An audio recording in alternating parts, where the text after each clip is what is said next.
All right. Cut it, seal it, print it.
All right, folks, if you could please find your seats for the grand entry. Please find your seats for the grand entry.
Start putting the flag in right away.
That's how we're going to get it in there. Oh, don't worry.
Welcome, everybody, to the March 2024 MNGA. Thank you so much for being here.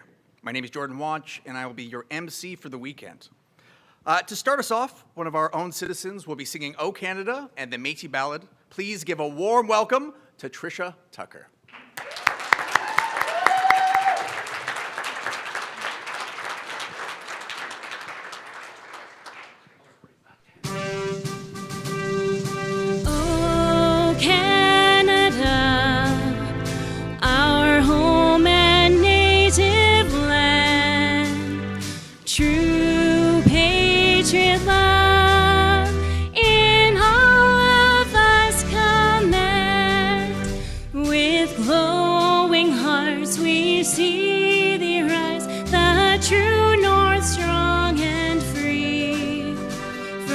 Far and wide, O Canada, we stand on guard for thee.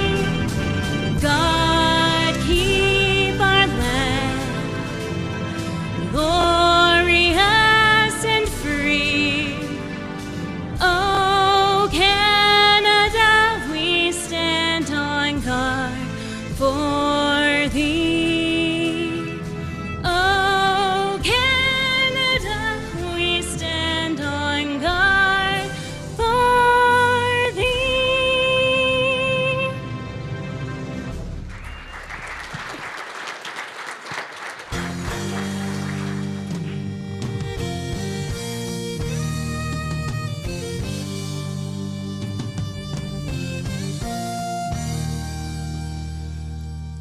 In the forest, on the river, and across the western plain, as the white man journeyed westward to the land of the Indian,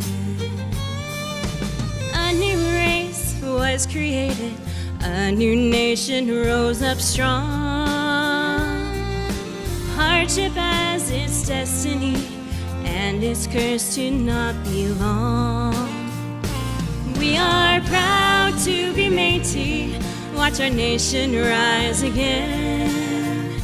Never more forgotten people, we're the true Canadian.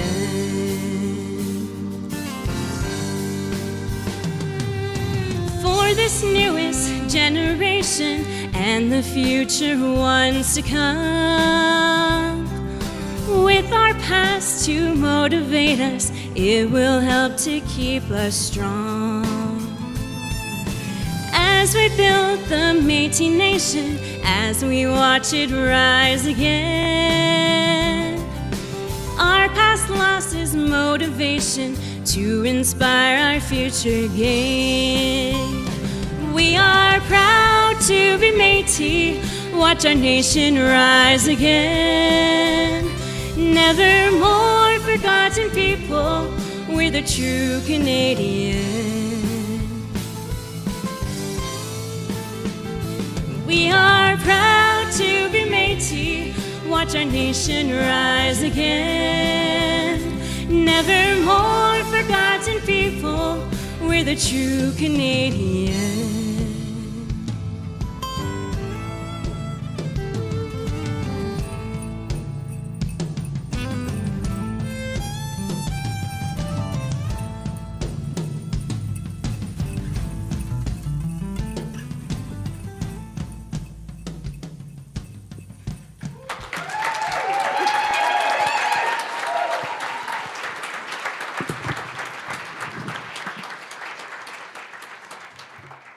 Thank you so much.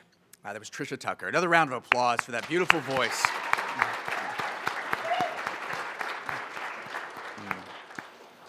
So as we begin, we'd like to take a moment here to acknowledge the Musqueam Nation, whose land we are on, and we raise our hands to them. They are our friends and our family and our hosts. And to start us off in a good way, I would like to invite our senators, Betty Hugendorn and Philip Gladue, to start us off.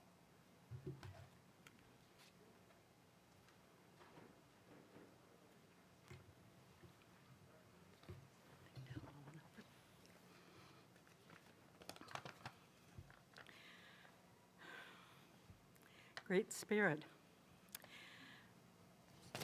We are proud to be here. As we all come together for this meeting, there is a saying. As we all come together for this meeting, there is a saying.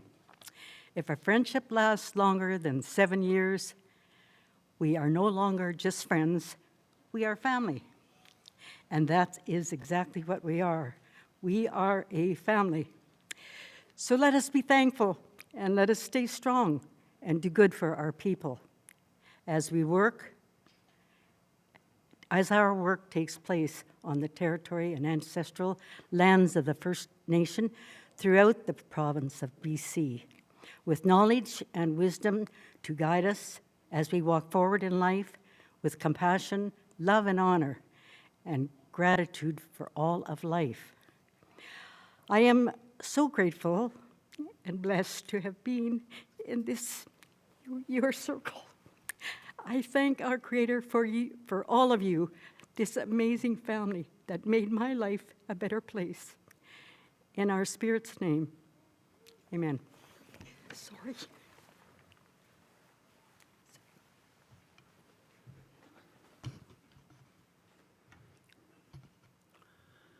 Taatse nuakumaganak. Ndotimak.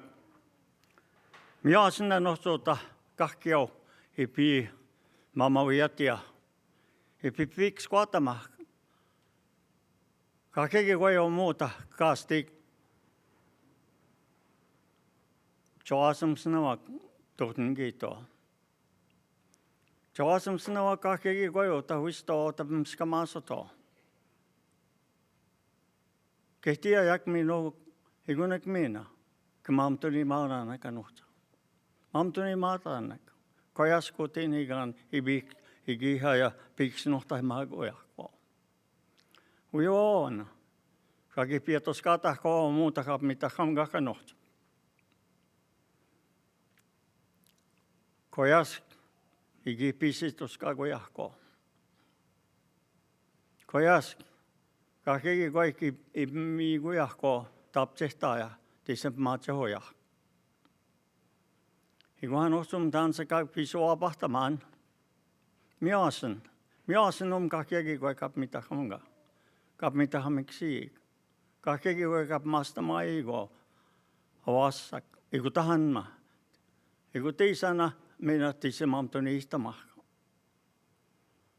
Tani soka moahko. Tante givioh tohtia. Igu tante viis tohtia. Ne nasko muda nohtuota apsesta pikskojan. Igu kahkiau. Mua heu ko tohtito. Igu nek mina. Ne mamtoni mawa kun tahan uskagisigaak. Uta heato. Visto ipisitos kagojahko. Imiosnik pikskun. Imiosnik kikoita pinkivittämään soto. Otuti mua kahkio. Tapin stohtamaa yhtä. Tapin stohtahko. Iga tuon jehtaja, kun pikskun no. Iksan mä puhun pikskun yksiise magaja kohtaamino. Dotamuo, tasitos kagoja. Kojask, kakegi koi tapmitutama kuin muuta. Hiva kahkiau, maskujam muuta, otaskiva o kajaja. Higunek minne askumawa kanohtuuta. So what I said briefly, I'm going to say it in English. How wonderful it is for all of us to come here today, to be able to gather, to bring information so that we can learn from each other. Learn for our children, our grandchildren, so they too will get a blessing. They will get something from what we do. And so I want to thank all of you for being here today. I want to thank all of you for the work that you do. So just bear with me. I'll say a little bit more in my language. Hanuhtawi, kinaskompnan, umuta, anos, ipiksnohtahia, utahi itakohtahia. Hiwa, utinigan, tisemyugivia, tamyugivihtaja, Kakega gwai o muta ka o ispaik. Ao kenas kumpna samina no tawe. Nemosom, nokom, kista kenas kumpna o muta hiwichiwi akanos kagisigat. I want to say thank you to everyone. Merci, migoch, and askomun. Ahoy.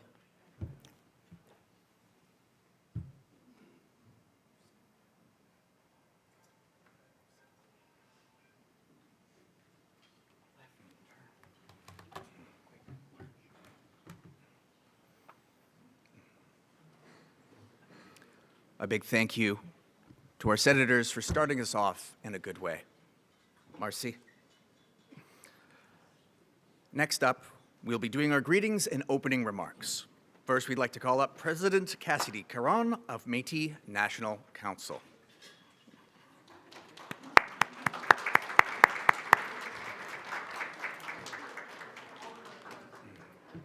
All right, it's a bit of a walk, so we'll just do one more round of applause. All right.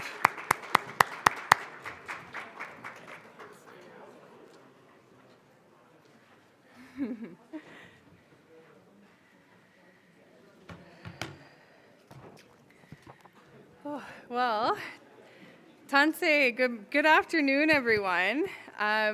It's so wonderful to be here. It's so wonderful to see so many friends, some family, old connections that I've made from the number of years that I've spent here in BC. It's so good to be back. It's so good to be at your governing assembly.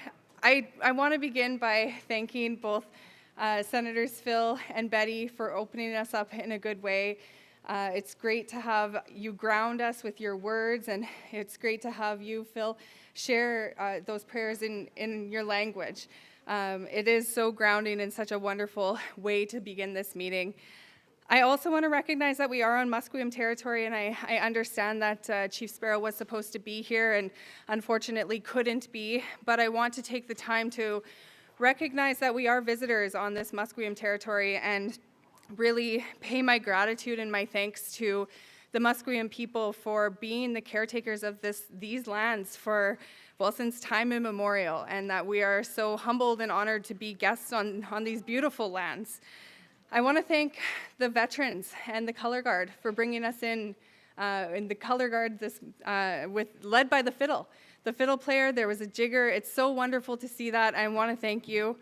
I want to thank all of the leadership in the room, each and every single one of you for being here. I want to thank President Smith and the entire board of directors for Métis Nation British Columbia for the opportunity to come and address your governing assembly.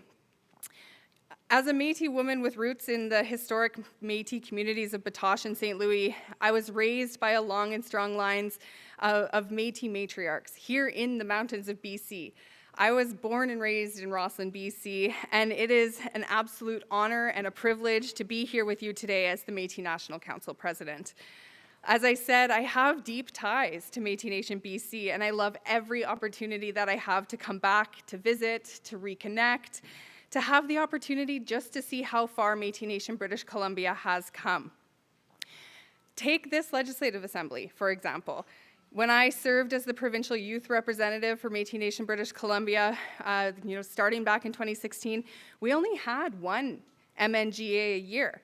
And it's under your leadership as presidents of the chartered communities, under the leadership of your provincial council, that it was recognized that much more work needs to be done and that there is so much work happening. And there's need to keep you informed and keep you involved in all of the decision making.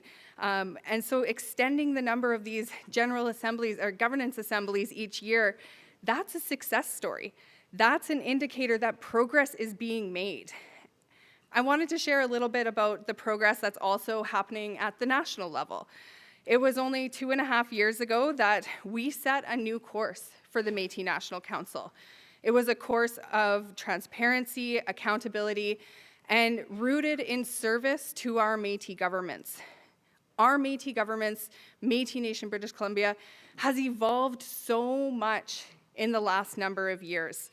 And it was due time that we took charge to evolve the Métis National Council into a national body that works for our Métis governments in their best interest, under the direction and mandate of the Board of Governors, not against them and not in opposition.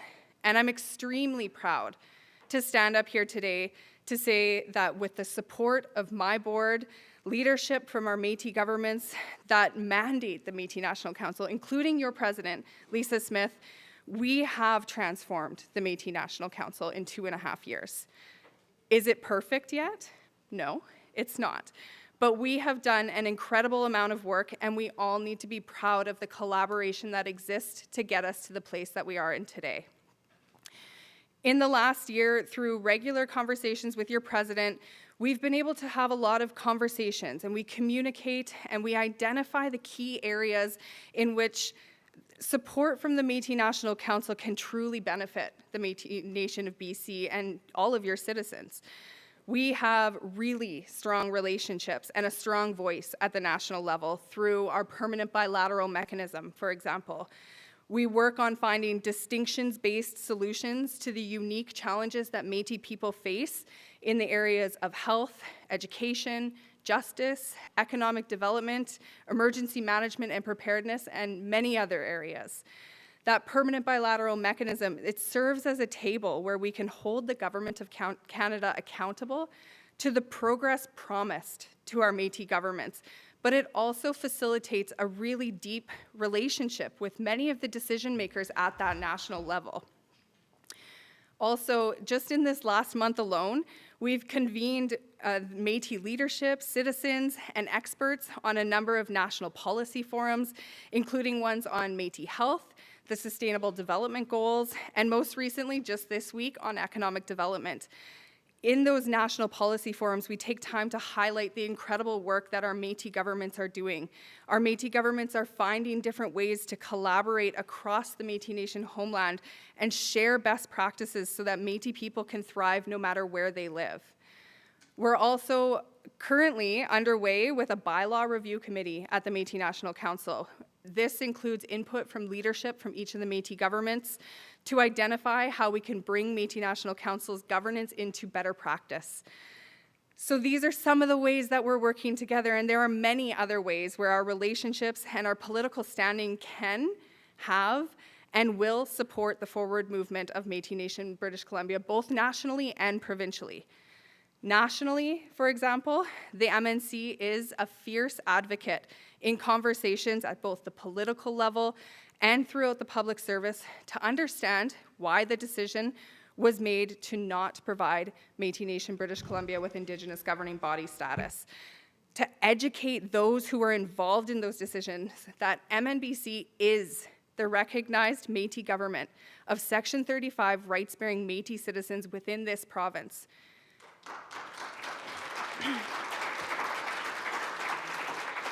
We know that the right to care for our children is an inherent right. The Supreme Court of Canada just reaffirmed that in their decision on C-92 a couple of weeks ago. So MNC supports Métis Nation British Columbia in their pursuit to overcome this hurdle so that we can bring our children home and we can care for them in the ways that we know how to do best.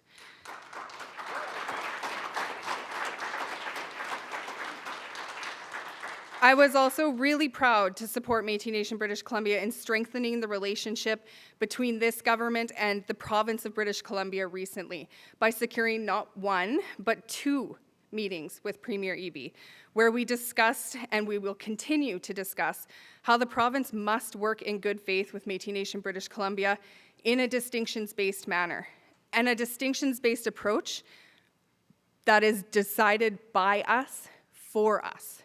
We are the ones who get to say what a distinctions-based approach is that works for us. That is not for anyone else to decide.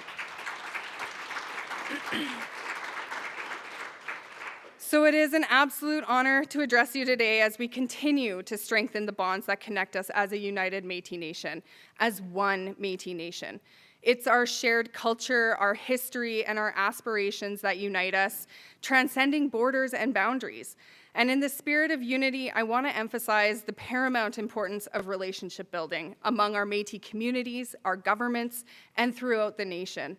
The strength of our nation not only lies in our individual achievements, but in our collective solidarity. By fostering strong relationships between our Métis families, we strengthen the foundation upon which our shared future will be built. History has shown us that collaboration and understanding amongst Métis leaders are key to understanding and addressing the unique challenges that we face. Together, we can amplify our voices and advocate for the rights and recognition our people truly deserve. So as we navigate the intricate landscape of governance and representation, it is imperative that we stand united, drawing strength from our diversity. One of my core values that has driven the work that I have done over the last number of years is open and transparent communication. By actively listening to one another, we gain insights that enrich our decision-making processes. Through dialogue and collaboration, we can find solutions to the challenges that we face.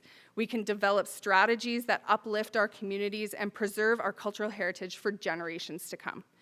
So in a pursuit of a brighter future for the Métis Nation, let's embrace that power of unity. Together, we can overcome obstacles, we can celebrate our successes, and we can chart a course that honors our past while paving a way for a prosperous and thriving future. So I want to take this time to thank all of you for the dedication that you have for the Métis Nation. And I hope that our collective efforts will continue to move us forward into a future that reflects the strength, the resilience, and the unity of the Métis Nation. So with that, I wish you all a really great MNGA. I'm honored to be here, and I'm honored to get to participate, listen into the conversations over the weekend. Best of luck in your deliberations, and I look forward to everything that I'll hear over the next couple of days. Thank you very much.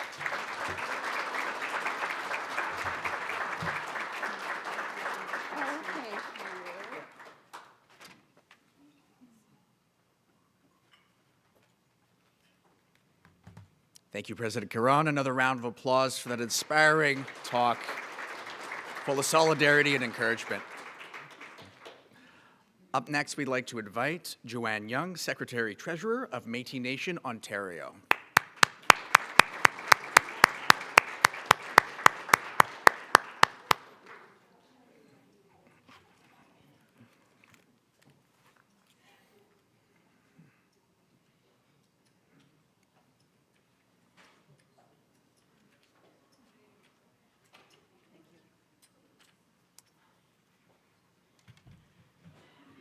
Merci, bonjour, good afternoon.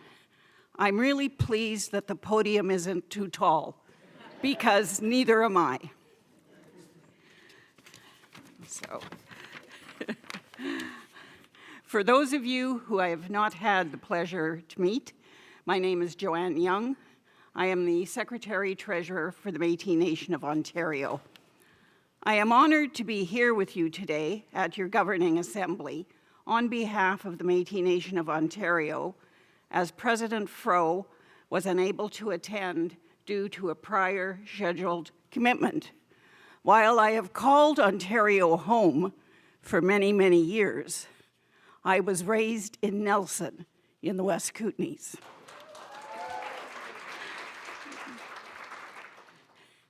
I want to begin by thanking each of you for your dedication to serving Métis citizens throughout British Columbia.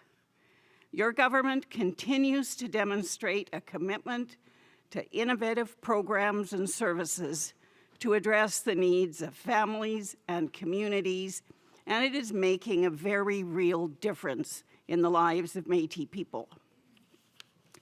Right now, we are at a critical moment in our history as governments.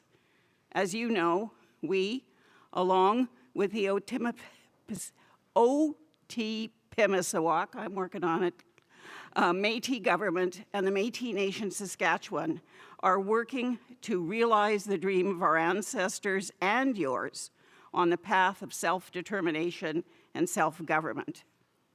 Bill C-53 is about our governance and our future generations. And it is a path that will be there for all Métis governments, including MNBC, as you continue to engage Canada in your negotiations. We must all continue to work together to push for Métis rights recognition and respect at every level and in every institution. There remains much misinformation about who we are and who our governments represent, which we must continue to work together to combat. And we must ensure all levels of government are working with us on a government-to-government basis. I look forward to learning more about the important work MNBC is doing over the course of your governing assembly. Thank you.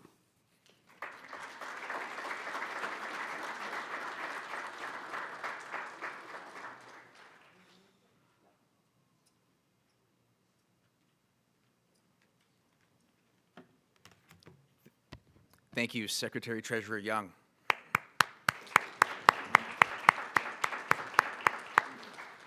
Next, we'd like to invite President Glenn McCollum of the Métis Nation, Saskatchewan.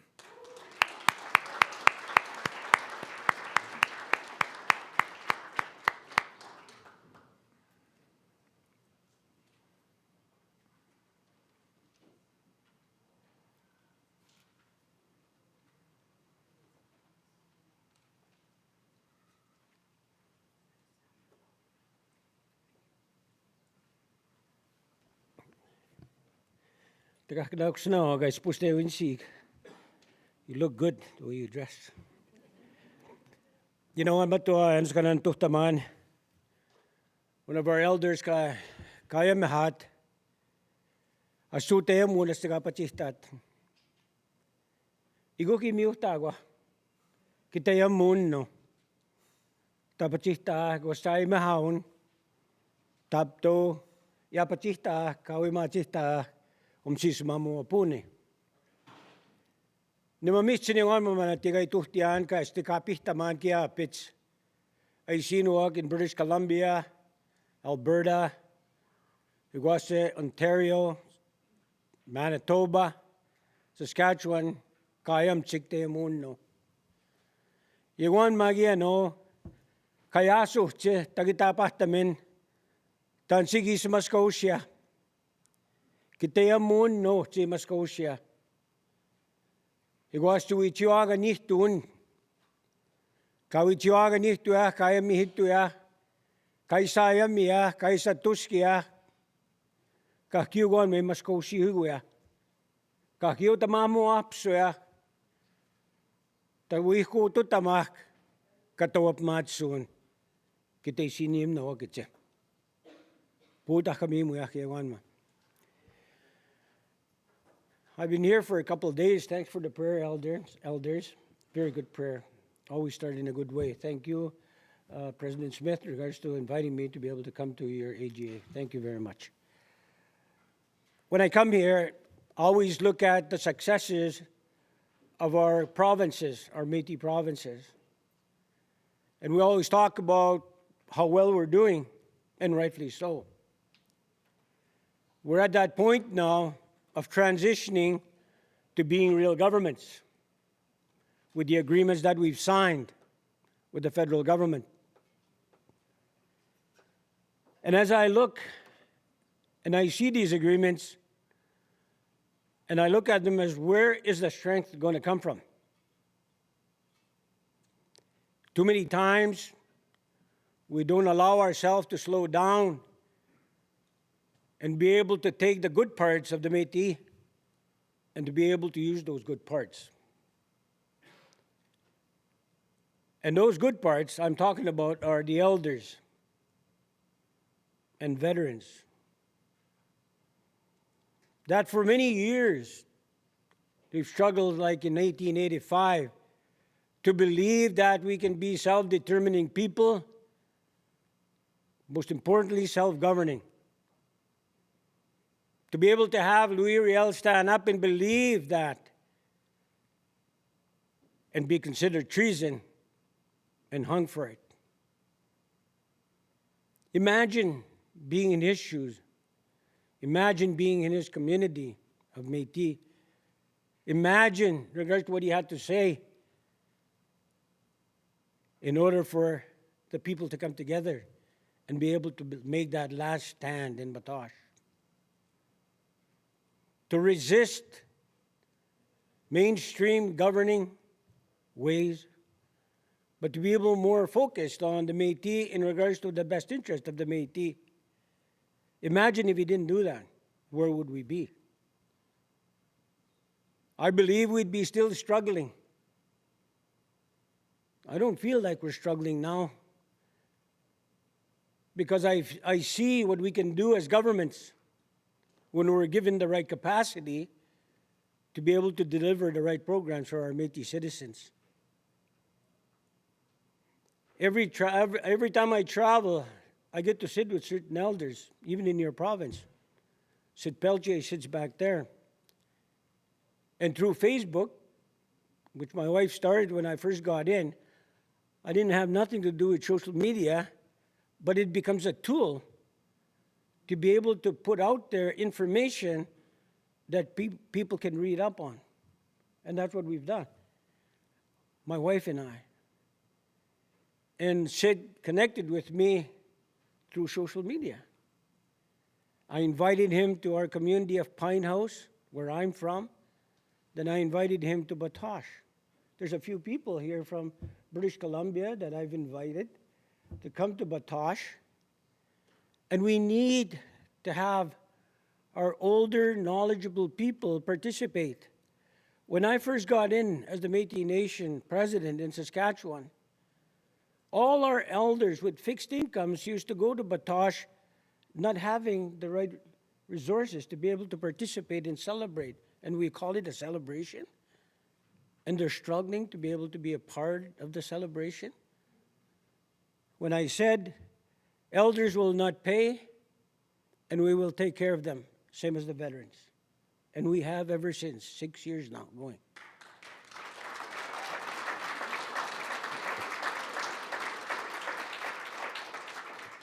But not only that, if you look back in each and every one of us, in regards to where we grow up, who were the people that were guiding us? Our mums and dads, our mushrooms and our kukkums. My mom and dad are not around anymore. My mushroom and my kukkum, they're not around anymore. But I haven't forgotten in regards to what they've taught me. I've never gone to university, and I don't want to go to university. But education is important. Because the people that I just spoke about didn't go to university. They went to their own. And the university that I went through is called Mississippi Tapigo University. Mississippi Tapigo, Big Lake. That's where I grew up and learned. From my mom and dad, my mushroom, and my kukum. That's what carries me today in regards to the pride that I have as a Métis. And the groundedness that I have as a Métis. And when we talk about distinction, what does that mean? Tagaskitain kitayamun tayamin, to be able to speak your language, tanstutamen tantiyuchin, to know where you come from. Igwasi tagaskitain tan sipmatsun metiwe tanstutamen tagaskitain is to be able to know and understand and practice our ways of the past. And I know it will never be the same, but we can never forget. That's why it's important when I talked about Batoche in regards to elders, knowledge keepers, veterans, to participate and celebrate and be happy. When I started the first meeting with the Provincial Métis Council, I said the elders will sit here and the veterans will sit with us. They will have a voice at the table. And when we go into in-camera, they will sit with us and they will give us advice. We have to bring them along. We have to bring our knowledge keepers along with our governments. But sometimes we're so busy that we forget to connect. And we have to have that patience in order for us to understand the importance of our elders. Because when we talk about distinction, how are you going to do that? If you take a look at residential school, foster home, 60 scoop, gangs, incarceration, suicides, think about that. How did we lose that? By a policy that took away our children and put in a foreign place. Wow, they forgot their language. Wow, they forgot about how they to live as a Métis, or forgot about the ways of the Métis. Think about that. So if you take a look at all the policies, provincial and federal, I've always said reconciliation is a weasel word, and it is. Because people use it, they feel happy about it, and then they go home, they don't do nothing. And when you look at reconciliation, it's on our shoulders now. By that capacity that the governments give us and what outcomes we deliver by doing programs that cater to our people, our citizens. That's reconciliation. To be able to have over 2,000 of our post-secondary students not falling through the cracks, but getting an education, having strong families, not going to jail, not caught up in alcohol or drugs or gangs, or committing suicide. If you take the policies of the province and the federal government, how do they do housing? We don't fit. How are we going to do that in Saskatchewan, our own government, Métis government of Saskatchewan? It took a wildfire and lost a few cabins for us to be able to write up a policy, a housing program to deliver, to help us and support our people. See how distinction-based? And when we talk about housing, we talk about our land, who are the people that lived on that land? Our elders. Those are the people that are going to tell us the stories of how it was. That's how we're going to strengthen the argument of the Métis footprint, which I call the Métis footprint, harvesting whatever we do within that territory. That's what we have to do. That's why it's so important to bring the elders along. And we do in our, not only our provincial Métis Council, but if you have seen our assembly, you'll see 10 elders sitting right in front of us. There's mics, they can speak. North, central, and south in Saskatchewan. And we're going to keep building that strong relationship that we have to have with our elders. Because when we talk about our government and the strength of our government, we have to go to our history. Louis Riel is not around anymore with us, but he did great things. My grandfather's not here, my grandmother's not here, but they did great things. My mom and dad are not here, but they did great things, but there's still elders around that can truly support what we're doing.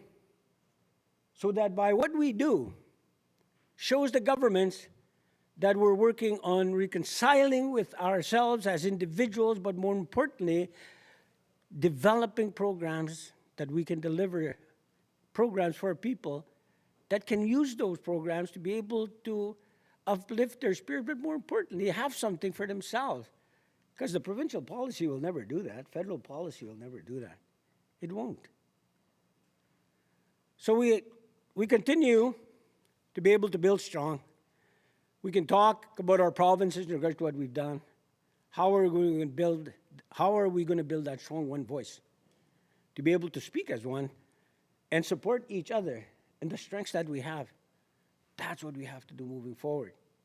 This year in Batoche, I call it nations coming together. Not only did the Métis fall in Batoche, the First Nations did, and some non-Indigenous people. So we're going to celebrate together this year, and I hope you come. And it's going to be a good celebration. 2 years ago, even the politics, cleaning house. 2 years ago, finally, we got to that point in Saskatchewan to be able to have our staff run the place. 20,000 showed up. Last year, 40,000. And it's growing. And it's going to continue to grow.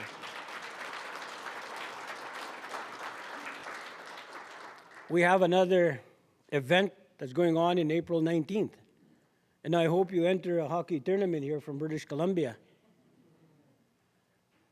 I call it reconciliation, to be able to have citizens come together. Non-Indigenous teams can enter, Métis can enter, First Nations can enter, and Inuit can enter. If a non-Indigenous team enters, they have to have 2 Métis and 2 First Nation.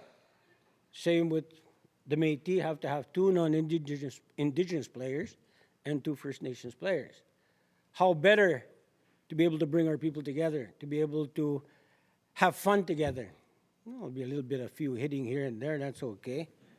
I forget his name there. He just showed me his fist. I was in a fight last night in hockey. But again, to be able to bring ex-NHL players. Ken Dryden wants to get involved. Bernie Nichols is going to be involved. Brian Trottier is going to be involved. And there's Glenn Healy from the NHL Players Association. Imagine that in a very short period of time where you can excite people to be able to be a part of being people, just being us. And that's what I hope. It's the first of its kind. And I've always heard previously, and I've always had this idea of having a hockey tournament like that, because it's always been a First Nations hockey tournament or a tournament that's limited, had limits, didn't involve the Métis. But now all of a sudden you start having these people now start to change their mind, their attitudes, involving Métis. As a matter of fact, a friend of mine, Larry Hennique out of Sandy Lake, a chief, is a great friend of mine. And I gave him a call because Pine House Métis community wanted to enter. And I said, Larry, and all the work that we've been doing and the working partnerships we're developing, I'm pretty sure you can make an exception for a one Métis team. Go for it, he said. I'll make a phone call. 15 minutes after he called me, you guys are in. That's what I mean. By showing people in a big tournament like this, they'll start to change their attitude. Canadians will start to change their attitudes. The taxpayers' dollars that we get from the federal government, Canadians have every right to know how we spend it. It's by what we do and the strength of those programs and the outcomes of those programs show governments they have to start changing their attitude in regards to the Métis, in regards to what dollars we get. Because it shows if we were to come together in regards to the results of what we've done, even before the agreements that we've signed, economic development, there's 1,500 small businesses in Saskatchewan. How much of those people have saved people from going into gangs, incarceration, suicide? That's a huge number. I always use the number of $1 billion that we contribute to the well-being of the province of Saskatchewan. And I'm not very far off that mark. And so we're going to continue doing that. We got to show people that we're open. We want to be partners with anyone that wants to work with us and to continue doing that. I'm so proud to be here. I haven't been here in quite a while, but I'm glad to be here. I got great friends here. And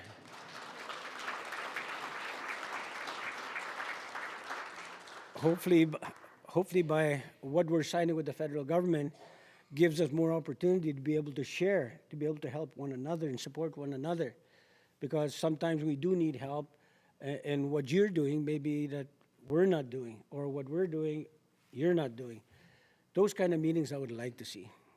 I would like to see that, those kind of meetings, compare notes in regards to where we're at, and to be able to be more supportive of one another, not just talk about it, but actually doing it. So thank you very much for having me here today. And on behalf of the Métis Nation of Saskatchewan, thank you very much, ladies and gentlemen.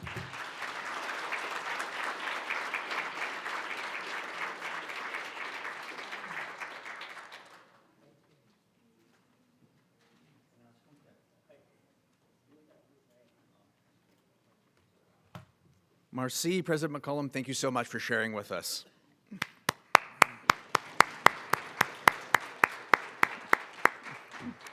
Next, we'd like to invite up President Andrea Sandmeyer of Otipe Misiwak, Métis Government, Métis Nation of Alberta. Big warm round of applause.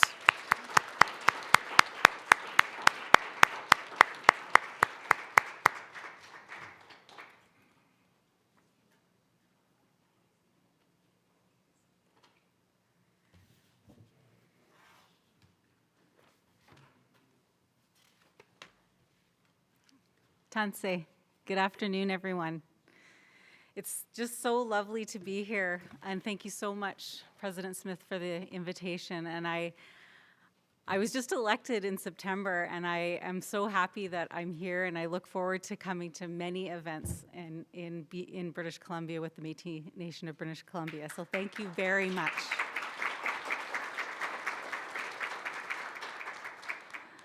I too have been here for a couple days. Being at the Economic Reconciliation Métis National Council, they put on a lovely forum on economic reconciliation, and Joanne Young and I are twins today. They had a lovely market there. I had to tell Kyla, my assistant, to keep me out of there because I was shopping way too much, but Lisa Shepherd is an amazing artist, and I just love my new shawl, so. I said this to my cabinet, my Otipemisiwak Métis Nation cabinet. I want to express the same sentiment to all of you today. Thank you to each and every one of you for answering the call and becoming active participants in serving your Métis government. Thank you.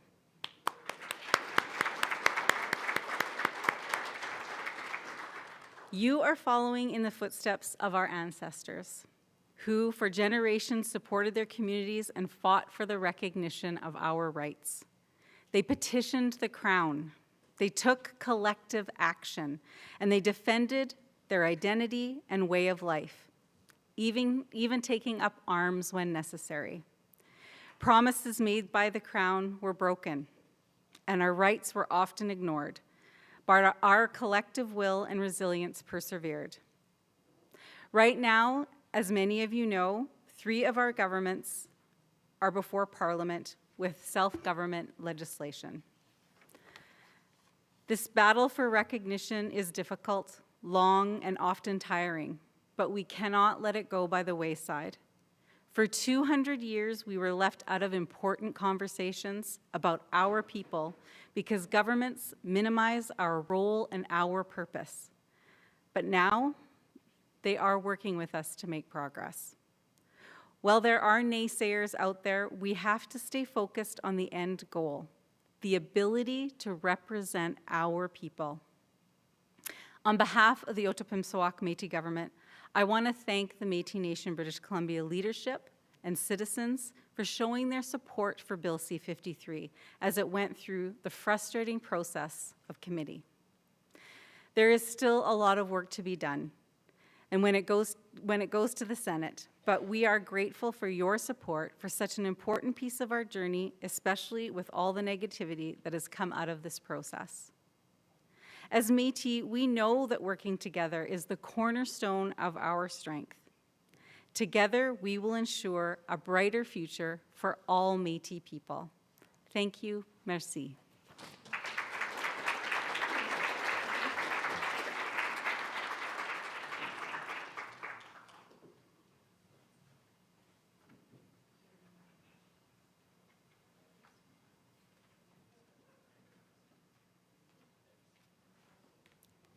Thank you very much, President Semmeier, and congratulations on your election in September.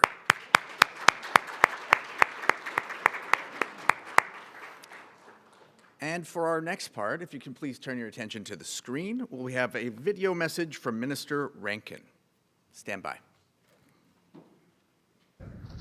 Hi, I'm Murray Rankin, Minister of Indigenous Relations and Reconciliation in Victoria. I'm also the Minister responsible for the Declaration Act Secretariat, and I'm here today in the legislature in Lekwungen-speaking territory. I'm so sad that I couldn't be with you at the General Assembly. I had such a great time last year in Richmond with you, and I'm glad the Premier at least is going to be able to be with you at the banquet. I honestly think that this is a critical time in our relationship. We're building a partnership to address important issues for Métis people, from healthcare to childcare to economic development to justice issues, women's issues, so much more.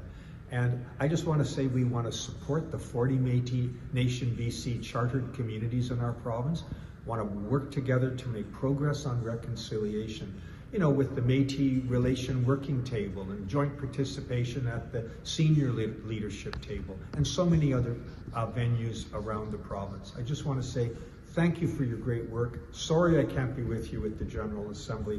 Have a wonderful time.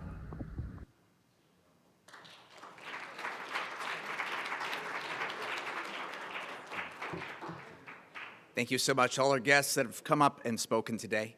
And next, I'd like to invite Lisa Smith, President of Métis Nation, British Columbia.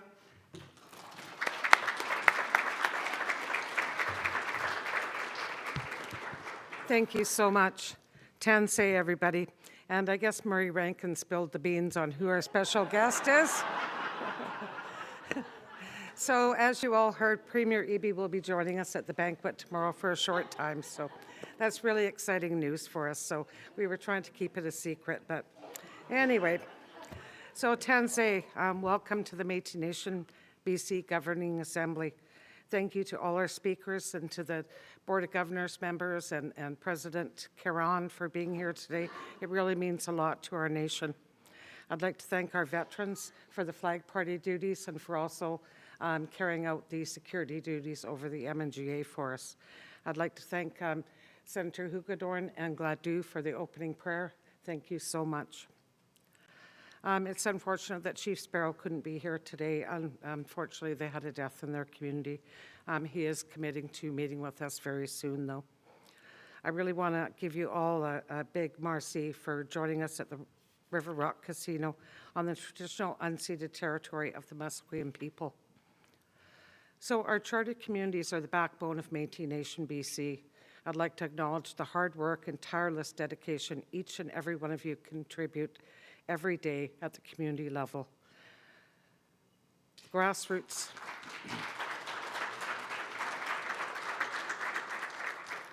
Grassroots Métis Nation community level work is just so important. That is our nation. None of us would be here without our communities and the work that everybody does on behalf of our communities. We're really excited to announce the Sea to Sky Métis Association, our newest charter community, to the MNGA. This addition fills a gap in the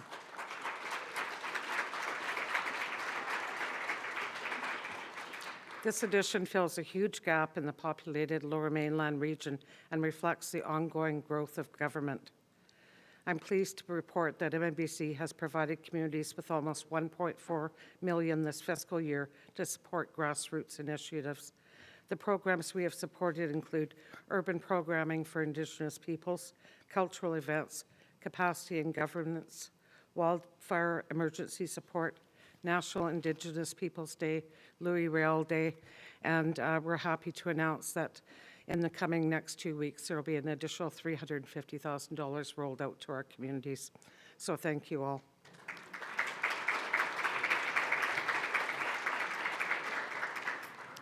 Just like to talk about some of the other great work we've been doing on behalf of our nation. As we all know, our children represent the future of our nation, and we know that a safe learning environment requires Métis-specific content and approaches. MNBC has partnered with Mission Public Schools and the Fraser Valley Métis Association to bring culturally responsive childcare spaces to the West Heights community. We recognize that childcare remains a challenge for Métis parents. Our Board of Directors has endorsed a recommendation to approve the creation of 24 childcare spaces in Saanich. We know how important it is to provide Métis cultural content for our young learners. Our Ministry of Education offered the Good Beginnings Growing Our Children course through January and February for citizens wanting to become registered with our childcare resource and referral program. MNBC also worked with School District 70 Pacific Rim and the Alberni-Claycott Métis Association to co-develop a tripartite Métis education agreement for kindergarten through grade 12. And that was a wonderful event and the second signing of its kind in British Columbia. So thank you, Alberni-Claycott, for the work. We place our children at the center of everything we do. We remain committed to developing our own Métis family service system to provide critical supports that help our children and families thrive. Our culture is fundamental to who we are as Métis people. MNBC has become the new steward of Point Ellis House in Victoria. It was constructed in 1861. The iconic landmark holds historical significance for Métis people in the region, reflecting our unique heritage, customs, and way of life. We will be collaborating closely with First Nations on this exciting new project. And I believe that we will be opening the doors May 1st on the Point Ellis House, so that's very exciting. On a similar note, we're really excited to announce the Amelia Douglas Institute for Métis Culture and Language will be opening in March at a new space at our headquarters in Surrey. The ADI will celebrate and uplift Métis culture in British Columbia through interactive exhibitions, educational programs, and research.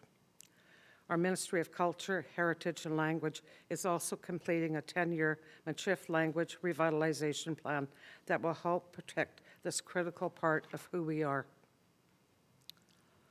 Food security is becoming an increasing concern as our communities deal with extreme weather and rising grocery prices. We have created a new agriculture and food security portfolio under our Ministry of Environmental Protection to help address these changes. I'm also pleased to share that we have reinstated the popular Home and Garden program for a 4th consecutive year. In housing, as we all know, affordable housing in British Columbia continues to be a fundamental challenge in every community. Our Ministry of Housing and Homelessness is working hard to support our citizens with more than 20 projects being developed in every region in the province. At the provincial level, we've been supported greatly by our intergovernmental relations team, and they're just amazing. We're so fortunate to have that team who connects us with political leaders at the provincial and federal level. So we've been working really hard along with our intergovernmental relations team and department at strengthening relationships with the Crown. We've been facing significant political headwinds in the provincial level. We were dismayed by the release of Bill 40, the School Act. Métis learners don't see themselves reflected in the school system yet. We were not properly consulted on that legislation. We are resetting our relationship with the provincial government to ensure we get the political support we need to make progress at the departmental level. That support is crucial to making progress on DRIPA action plan commitments. After listening to our concerns about the province's distinction-based approach, legal primer, and reconciliation table, the Premier indicated his broad political support by saying his government has the capacity and the shoulders to find a better path, and we will hold him to that statement. We really appreciated having President Caron at that really important meeting, and as President Caron stated, we have a second meeting with Premier Eby coming up again, and we will all have the opportunity to speak with him tomorrow evening, as we heard. The path forward is to develop a Métis-specific companion document to the legal primer to the DBA. We are getting started on this work at this time. Our Métis Justice Strategy is expected to go to Cabinet for approval in May. The milestone would be a foundational step towards addressing the overrepresentation of our people in the criminal justice system. The province needs to stand up for us, even when doing so is not politically expedient. Thanks to the recent meeting with the Premier, we are feeling heard. There is light on the horizon. We are starting to see a shift in political direction. With the support from the Premier's office, we have renewed optimism. We are starting a new chapter in the process. And federally, as you heard from the other governing members, we continue to express our support for Bill C-53. We believe the legislation will ultimately pave the way for our own self-determination in BC. We applaud the success of our fellow governing members, but it's unacceptable that we're being left behind in this era of reconciliation. We were recently at Ottawa for the bilateral meetings with Canada. The PBM is an integral mechanism for delivering Métis-specific priorities around health, K-12 education, economic development, emergency management, international affairs, and justice and policing. Both parties endorsed a set of co-development principles that will underpin the work moving forward at this table. As we all know, we are working hard to improve our dynamic with First Nations across British Columbia.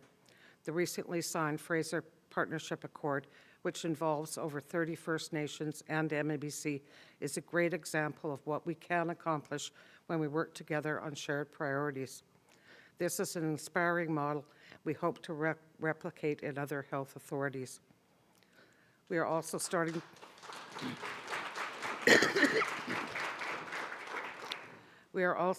to implement our First Nations relationship strategy. We've hired a new staff member who will be dedicated to this work. We need to see First Nations as potential partners and find meaningful ways to collaborate for the betterment of all Indigenous people in the province.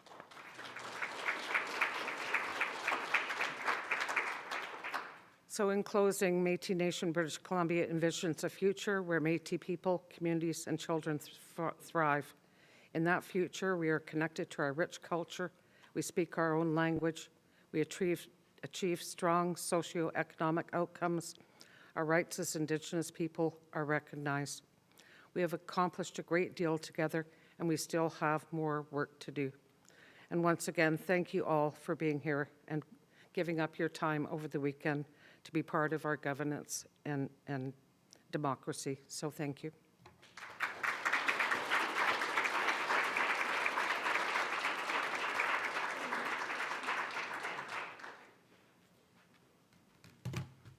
Thank you, President Smith, for your words of encouragement and inspiration. Once again, thank you all to our guests that spoke today.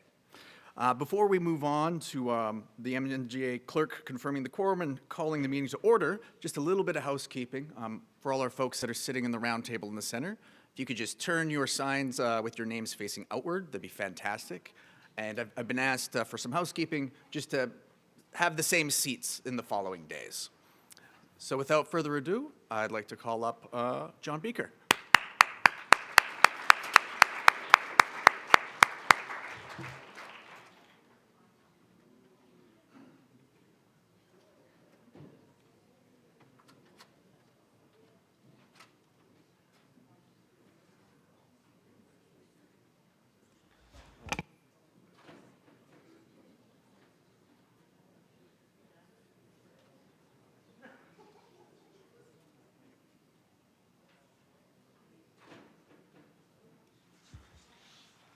Good afternoon, everybody. I'd like to call the meeting to order, and I will turn it over to the clerk. Thank you. Meeting called to order at 2:17. So we'll start with calling the roll in alphabetical order by surname. David Allard. Present. Good afternoon.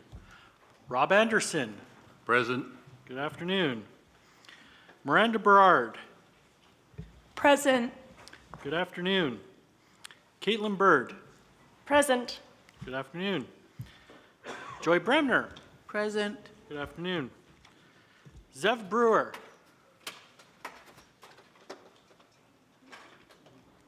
Is there a representative for the Métis Nation Powell River present? I am seeing shaking heads. Topher Burke. Present. Good afternoon. Ron Karan. Present. Good afternoon. Bernadette Chaboyer. Present. Good afternoon. Alana Copeland. Present. Good afternoon. Nicole Corson. Present. Good afternoon. Jeff Crozier.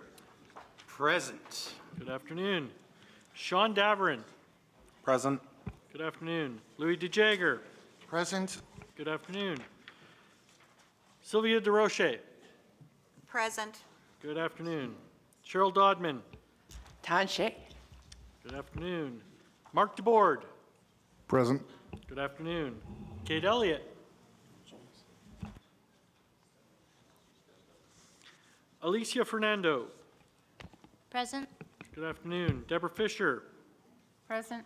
Good afternoon. Paulette Flamond. Present. Good afternoon. Lee Fraser. Present. Good afternoon. Rainy Gervais. Present. Good afternoon. Dean Gladue. Present. Good afternoon. Tony Goulet. Is there a representative from the North Cariboo Métis Association present?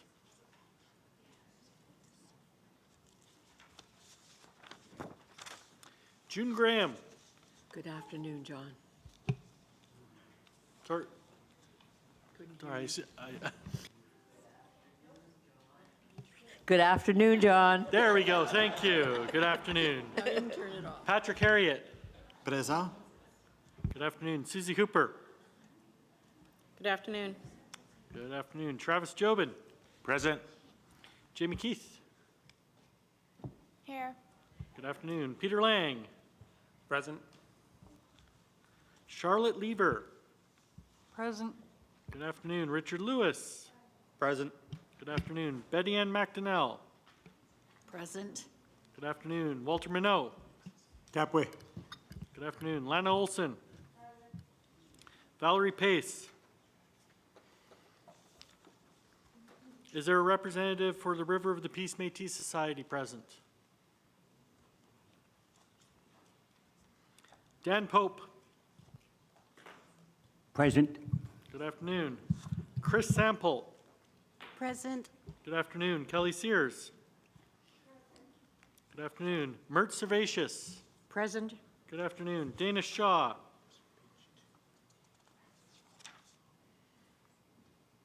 Is there a representative for the Boundary Métis Community Association present? Okay. Natasha Smith. Present. Good afternoon. Lisa Smith. Here. Good afternoon. Greg Stanwood. Here. Good afternoon. Joyce Sundin. Present. Good afternoon. Marlene Swears. Good afternoon. Vince Van Veergen. Present. Good afternoon. Pixie Wells. Bingo. Good afternoon.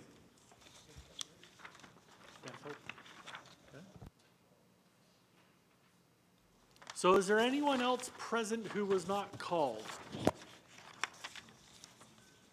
No, I think we got everyone. Hold on a second.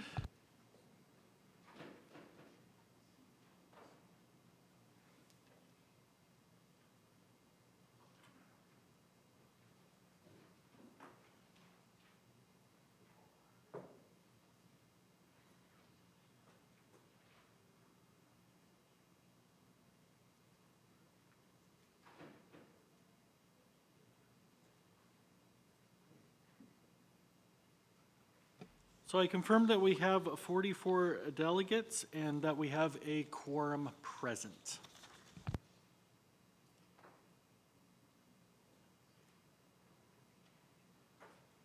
Thank you, Mr. Clerk. So welcome, everyone. I'm looking forward to getting through our agenda, but before we can get through the agenda, we need to get to the agenda. So there is a draft agenda in the book. I can just have a quick moment.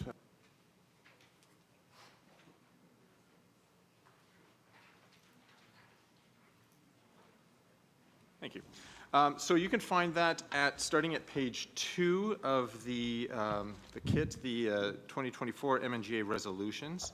So please feel free to just take a look at that, and then I will look for a mover and a seconder. That being said, if you could just take a peek at page 4. At 10:30, had been suggested information session, information sharing agreement. I understand that that's not yet prepared, so that'll be struck. So that would be to remove, so we can just cross that out. Unfortunately, that's not going to be available.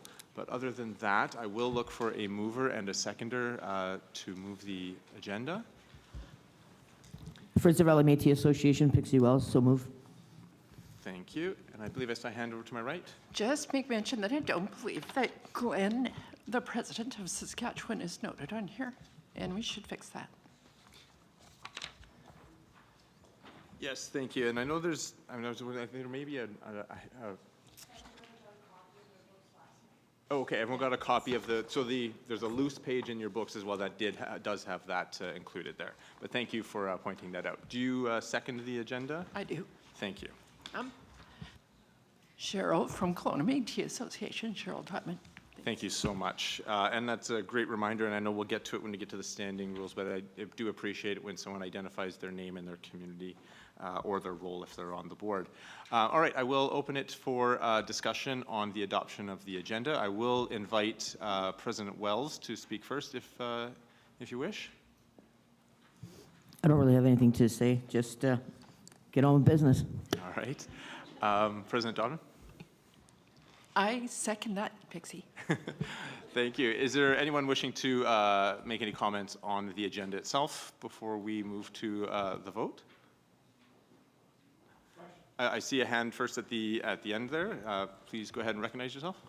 Vince Van Weringen, Northeast Métis Association. Sorry, I was trying to press the request button.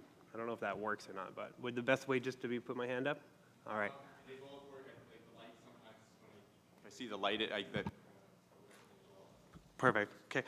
I, with consultation of the community and our board and members, I move that the proposed agenda for the MNGA be amended by removing Resolution 2.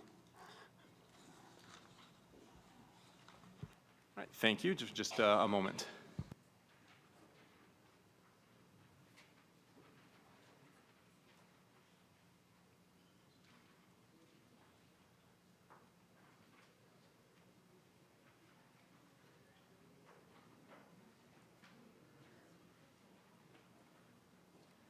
Thank you. Before I look for a seconder, President Van Weringen, if you could perhaps, is there a reason why it should be removed? And just so that might assist me in whether or not I find that that's in order or not. So go ahead and... Definitely. Let me just, I had to write notes down because there were so many. So our community, Mr. Speaker, feels that Resolution 2 is invalid because it attempts to give a whole new meaning to Article 23.8 of the Constitution. The current wording of Article 23.8 refers only to existing members of the MNBC board. It makes absolutely no reference to persons running for office. Sorry, I'm going to stop you there, and I appreciate, my apologies for interrupting. Those sounds like I have a discussion, yeah. That for a discussion, Yeah. right? And so that's why I was looking. Is there to remove it for what you were stating? Is there because it's out of order insofar as I would say it's out of wasn't accepted? Yeah, I would say it's out of order, I guess. If I can just thank you, just a moment.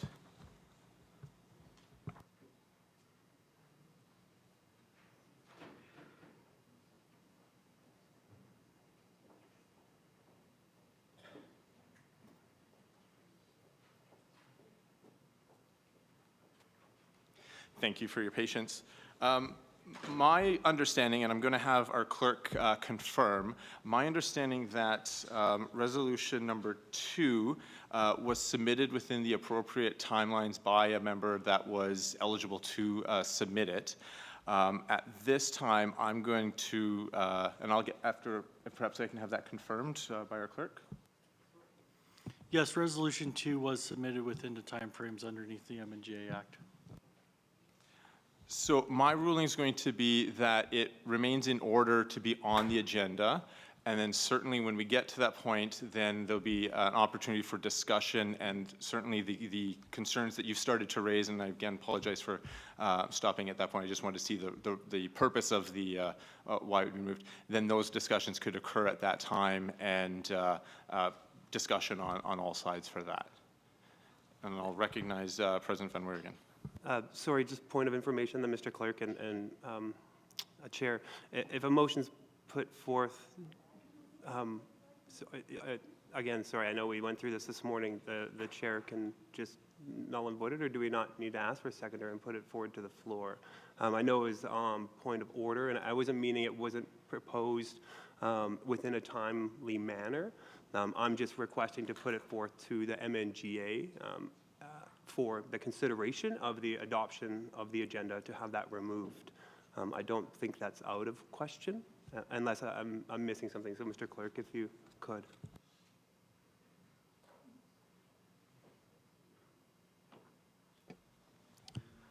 And I believe that question was directed to me, yes? Okay. So the Deputy Speaker has ruled that the resolution, in his opinion, is valid to be added onto the agenda with the with the expectation that a point of order about any concerns about that resolution can be raised at the time when that resolution is put up. An appeal of the chair's decision would be in order in this time. However, I would caution that a point of order on this piece of having it on the agenda would render any further points of order on that resolution, if it is kept on the agenda, to be not in order because it has been already decided. So it is, if a motion to appeal the chair's decision is in order now, a point of order could be raised about the validity of your resolution when it comes up on the agenda if that appeal is upheld.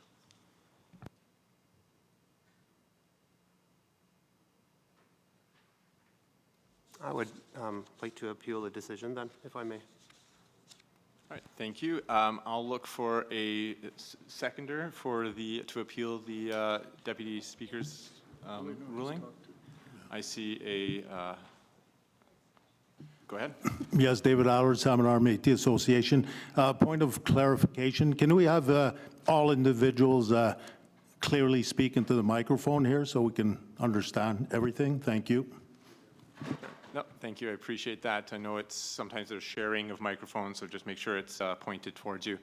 So at this point, I have made a decision or ruling that it is in order to be on the agenda.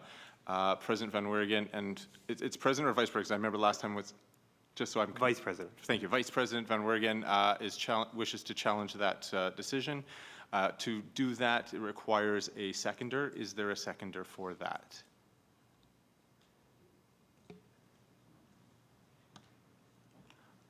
Sorry, yes. Betty Ann McDonnell, Nicola Valley and District Métis leader. I'll second it. I'd like to hear the discussion. Thank you. Okay, so we have a challenge. The way that this, and so some of us were fortunate enough to hear from our clerk this morning some of the various processes. So the process, just so that everyone's clear, or perhaps I'll have our clerk explain that, how that works for challenging a ruling. You were doing good. But yes. So when we have an appeal of a point of order, the chair will state the reasons as to why they ruled in a certain way, at which point everyone in the assembly has the right to speak once and only once in the appeal.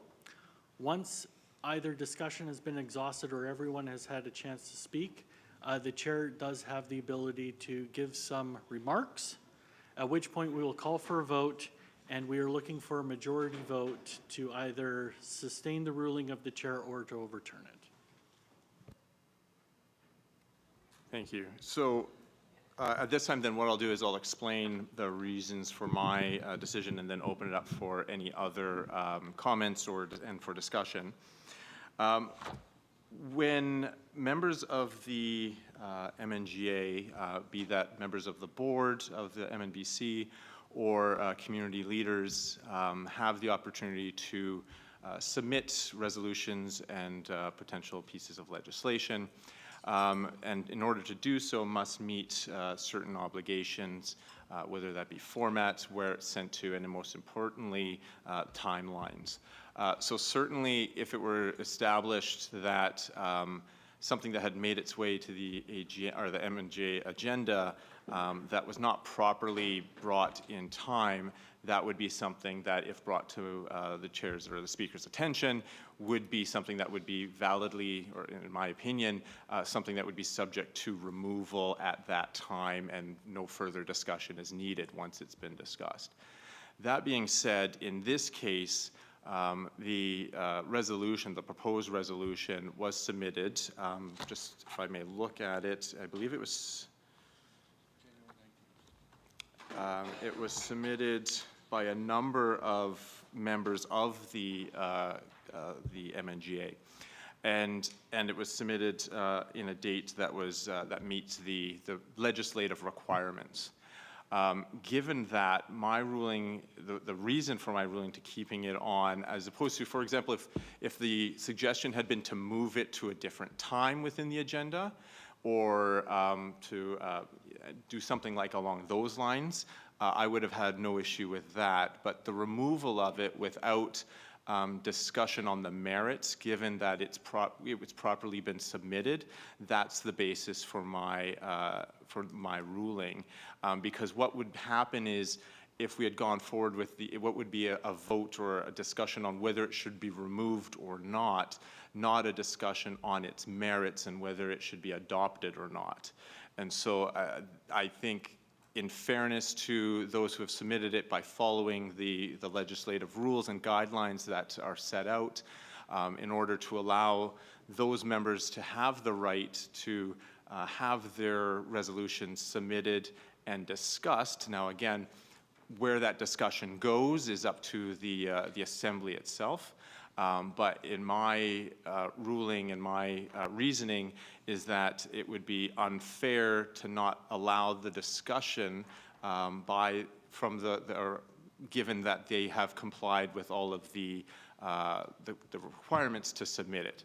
If there are other issues with it, that might come up during discussion and may affect and influence or inform voting members on how they wish to vote on the resolution itself. But in my view, in fairness and allowing community members, and in this case it appears a number of community members, to have their voice and to bring an issue before the Assembly to have that discussed fully, it doesn't accord with removing it at this stage through there. So those are my rulings and the reasoning for it, and I'll certainly entertain any discussion on the appeal.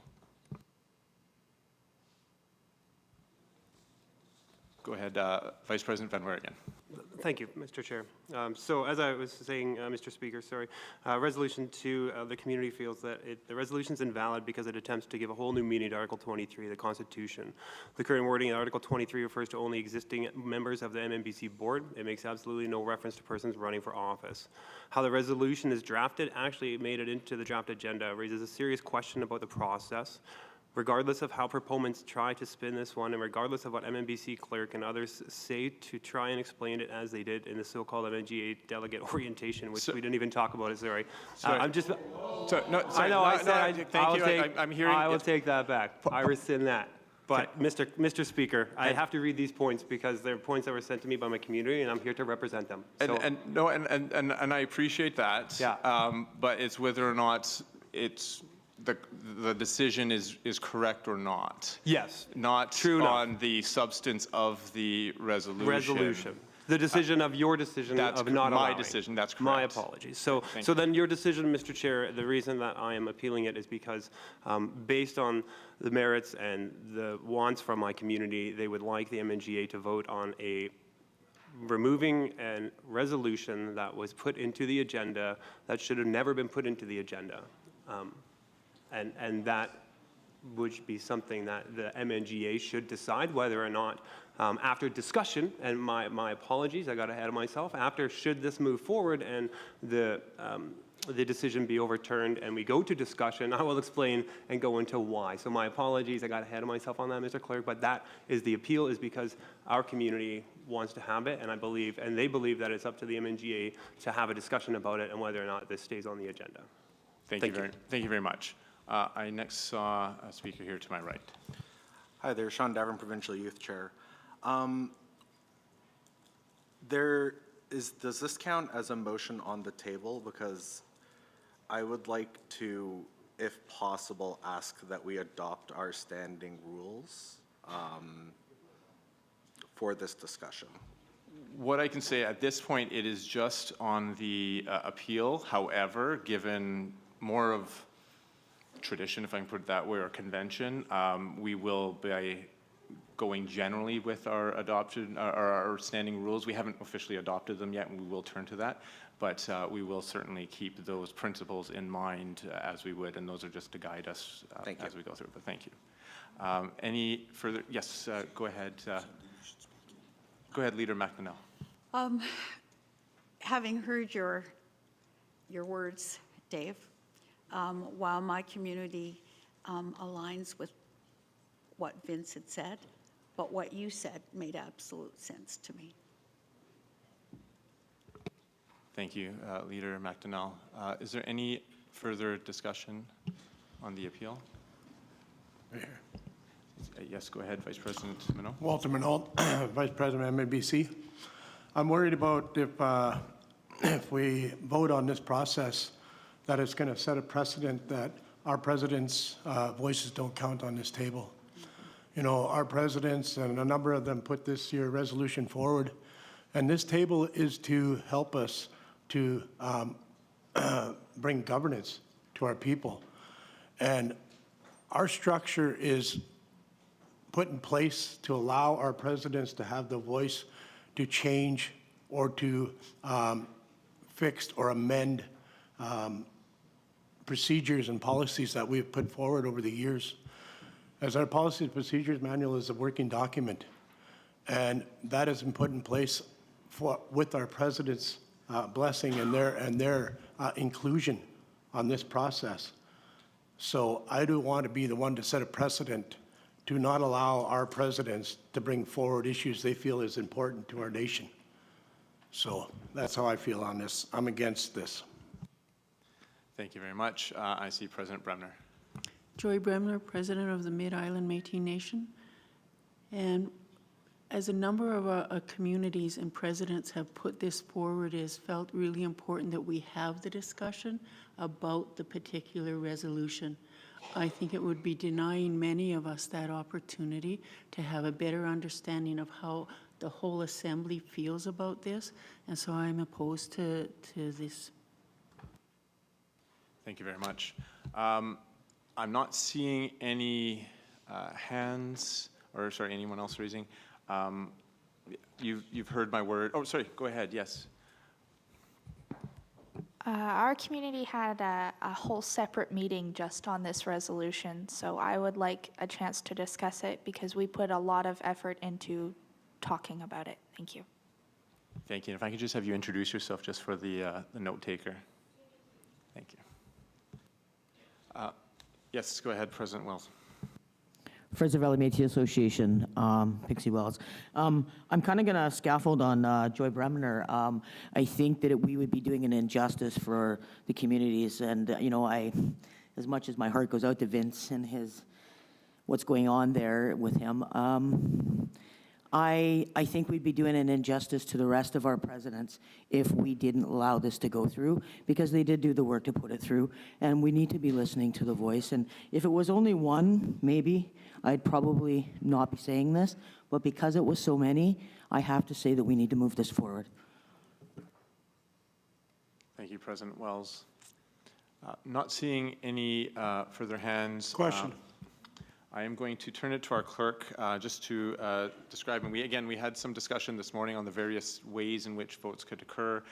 This will be essentially a show of hands vote. It's required a majority, but I'll turn it over to our clerk to describe that process just to assist. Yes, and before I get to that, I feel like something needs to be clarified to the Assembly based on some of the remarks that were made. Some of the remarks stated that this resolution should not have made it onto the order sheet or agenda. No person at MNBC who is staff has the authority, nor should have the authority, to choose what is put forward to this Assembly for consideration. That would be usurping the Assembly's right, and that needs to be made very clear to whoever is saying that there is nobody before this Assembly who will ever make that decision as long as I am clerk.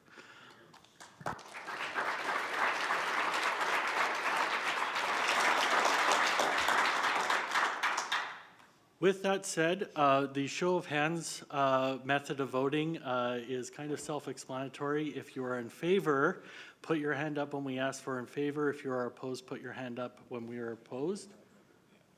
Sorry? Yes. So because we are in an appeal, what this means is that a vote in favor means that you are agreeing with the person who is challenging the chair, so you want it overturned. If you are opposed, that means that you agree with the chair and you want his decision to be what we call sustained. So with that, are we ready to vote? So with that said, all those in favor of appealing the decision of the chair? We have one. All those opposed? Thank you. Any abstentions?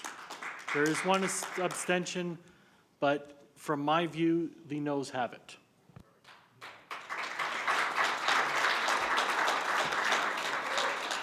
Thank you very much. And so we are back to the agenda as the draft agenda as proposed. Is there any further discussion on the agenda, or are we in a position to vote on that? I'm not seeing any further hands. What I'm going to ask for, if we have unanimous consent, if there's any objection to adopting the draft agenda, please raise your hand, and then we'll move to a more detailed vote if necessary. Any objections? Seeing no objections, then we will adopt the draft agenda as set out. Thank you very much, by unanimous consent. And I will next turn it to my colleague. So next we're going to look at, if you look at your agenda there, we are looking at the review and adoption of the standing rules for the 2024 March MNGA. At this time, I'll pass it off over to the clerk, Mr. Beaker. All right, and I believe that I'm being asked to read out these standing rules for everyone's benefit. Is that correct? Yes. Okay. So draft MNGA standing rules. These are, I think, the same rules that we use for most MNGAs, but for any newcomers, here's what they are. The rules of order are intended to facilitate progress, include MNGA delegates in debate and decision-making, and ensure fairness, equality, and common sense. This meeting will be run in accordance with the relevant provisions of the MNBC Constitution and MNGA Act. A delegate who wishes to speak at the MNGA will request to do so, wait to be recognized by the speaker, and open by stating their name and community. On each issue or motion, a delegate is entitled to speak up to 2 times for no longer than 3 minutes each time. Speaking a third time or longer than 3 minutes will require permission from the Assembly. If an individual has questions, they may ask one follow-up question within the same 3-minute slot. To speak a second time on the same motion or agenda item, a delegate must wait until those who wish to speak on it for the first time have done so. Debate must be related to the pending motion or agenda item. The speaker may alternate between proponents and opponents to a pending motion if needed. Previous question is not in order prior to 30 minutes of discussion on the motion or agenda item unless approved by unanimous consent. A motion to amend a motion or agenda item is not in order prior to 5 delegates speaking to the main motion unless approved by unanimous consent. And delegates must observe decorum, must avoid personal attacks and disorderly or discourteous behaviors, and are expected to help maintain a safe and respectful meeting environment. Thank you, Mr. Beaker. Can everybody hear me? I was told I was too quiet. Okay, do I have a mover to accept the rules for the 2024 March MNGA? Cheryl Dockman, Kelowna Métis Association. I so move. Seconder? Fraser Valley Métis Association, Pixie Wells. President Dodman, I invite you to offer some comments. These standing rules make complete sense to me. Thank you. President Wells? I amplify that. Any other comments, any discussion? One suggestion I would like to have in the interpretation of the standing rules, and one thing that we will include in the text if it is adopted, is that around the idea of a delegate entitled to speak up to 2 times for no longer than 3 minutes each time, when the delegate has the floor and they ask a question, they are ceding, they're using their 3 minutes of time to get an answer for that question. With that said, if you're asked a question and you're giving an answer to it, do not monopolize their time, but that is how we are going to do the 3 minutes if there's a agreement from the Assembly to go with that way. Thank you, Mr. Beaker. Any other comments? So yeah, thank you, Susie Hooper, Northwest Regional Director. Just one comment that came from our region after the last AGM is that with respect to the chairs, that these rules are, timelines, et cetera, are honored, because sometimes it did go over and it gets frustrating after a while, and we will have a lot of great discussion. And so I would like to see the timeline, the times, and I don't want to get there where we have to put a clock up, a countdown stopwatch, but sometimes I think we do. So I would just ask that the chairs and the floor respect these times. So thank you. Thank you, Minister Hooper. Any other comments? All right, let's move for unanimous consent on this one.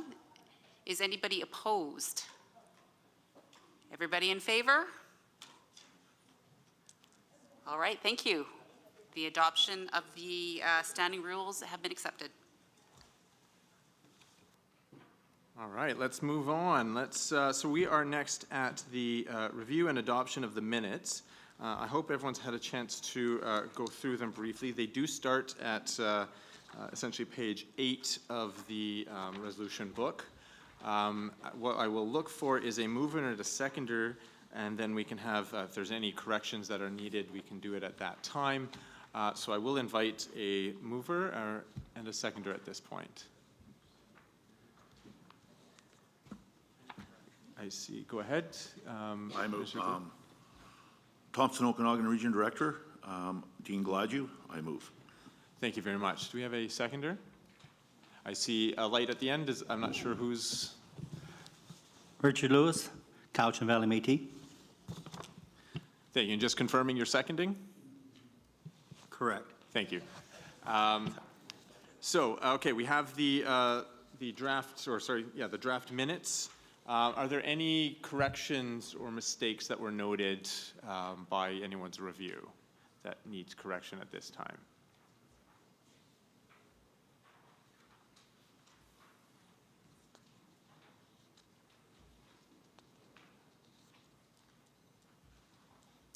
Not seeing any hands. I see some people leafing through. I'll give another minute or so in case people are trying to find the area in which they may have seen it before or are reviewing on the fly.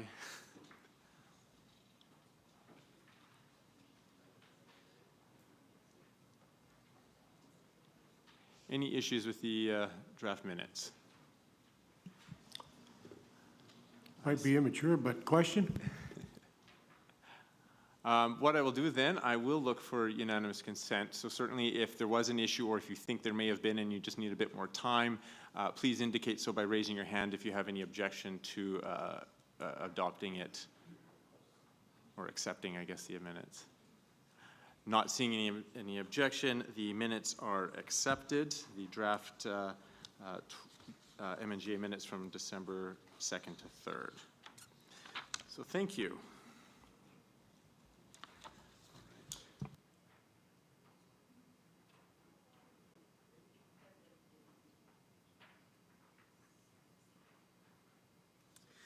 All right, we're moving right along here on to the acceptance of the written reports. So we've got the President, Secretary, Treasurer, Regional Directors, Ministries, Chief Executive Officer, Senate, and Chartered Communities. I'll give you a moment to have a look. Recognize Sean. Sean Davern, Provincial Youth Chair. I'll move this. Seconder? June Graham, Alberni Clayoquot Métis. I was just going to point out on my community report that there's a picture of Susie Hooper in there. So just to let folks know that that wasn't my community picture. I'm not sure how it got in there. Just so you know, Susie wanted to be on everybody's. So.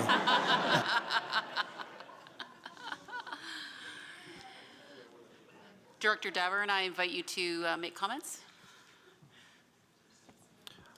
Yeah, I feel that we've had a chance to go through the reports. You know, it's just a nice thing for us to have information-wise. I don't think there's anything that I need to ask questions on it. Thank you. Except for why Susie was there. I invite our seconder to comment. Did I second it? Oh. I didn't realize I did, Oh, but I thought you did. absolutely, I'll second it, and I have no comments. A beginner's mistake, my apologies. All right, we will look for unanimous consent on this one. Sorry, is that a raised hand? Okay. Is everybody in agreement? Yeah, I'm looking for unanimous consent. Everybody in agreement? Excellent. Okay, moving on. Okay, well, we're doing really good here. We are on the schedule here for a health break at 3, but you get 5 extra minutes there, and we will see you back at 3:15. Just for, can I get a minute of your time for everybody? I just want to know, I just want to inform people of situations we're having at home, and I know this situation is happening right around the province. And we're looking for support from all our communities in regards to, we have 4 missing young people at our home right now, and it's been only happening in the last couple of months. And it's just a travesty for the families that are involved. And what we're looking for is just support from the communities, from our leadership, to go to your community leaders, go to your provincial leaders, and push to help us to try to bring our loved ones home, not just ours, but all the ones that are being lost around the provinces, and to push for maybe some tougher laws on crime to protect our children. Our families right now are going through a devastating time, and it's some of the toughest things that we went through in our lives. So what we're asking is just some help to get the word out there that we need the RCMP to start working on these issues. We need the government to put more resources into these problems, and that's the only way we're going to be able to help our people go along, and to reach out as much as you can within your community, because I know this is happening all around the province and all around the country, and it just seems to be affecting Aboriginal communities more than others. So please assist us in getting the word out there to help our children, to help bring our children home, and to get the RCMP and the government to put more resources into these issues. So thank you.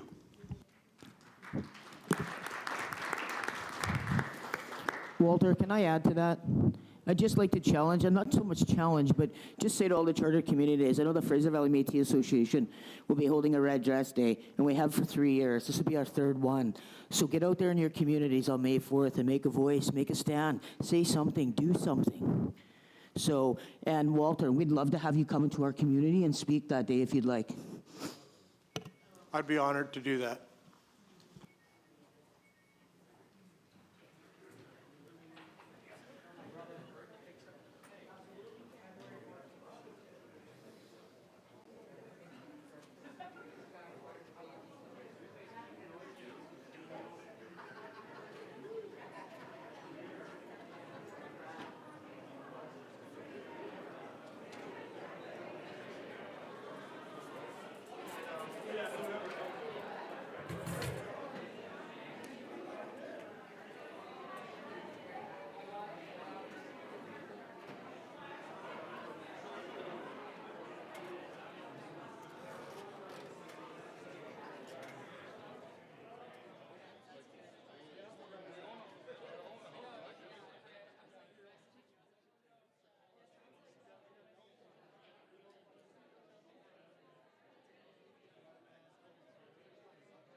If we can get everyone to take their seats. There we go.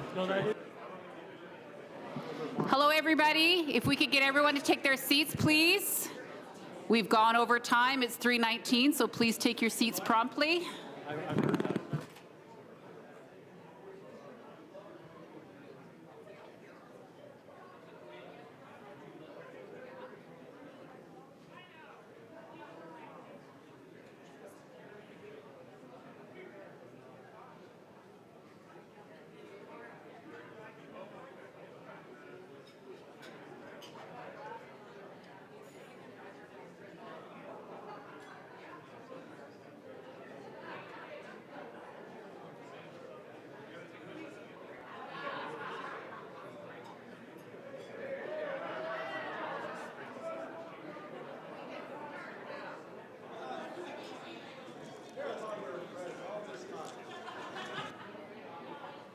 All right, if we could please get everyone to take their seats.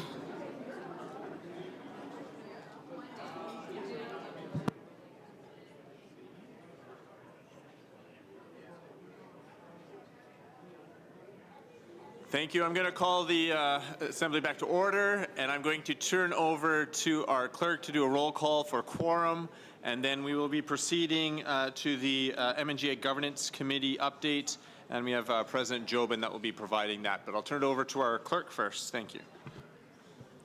Thank you, and thank you for those who mentioned that they were having difficulty hearing me even when my microphone was on. Can everyone hear me now well? I'm seeing some maybes. How about now? There we, okay.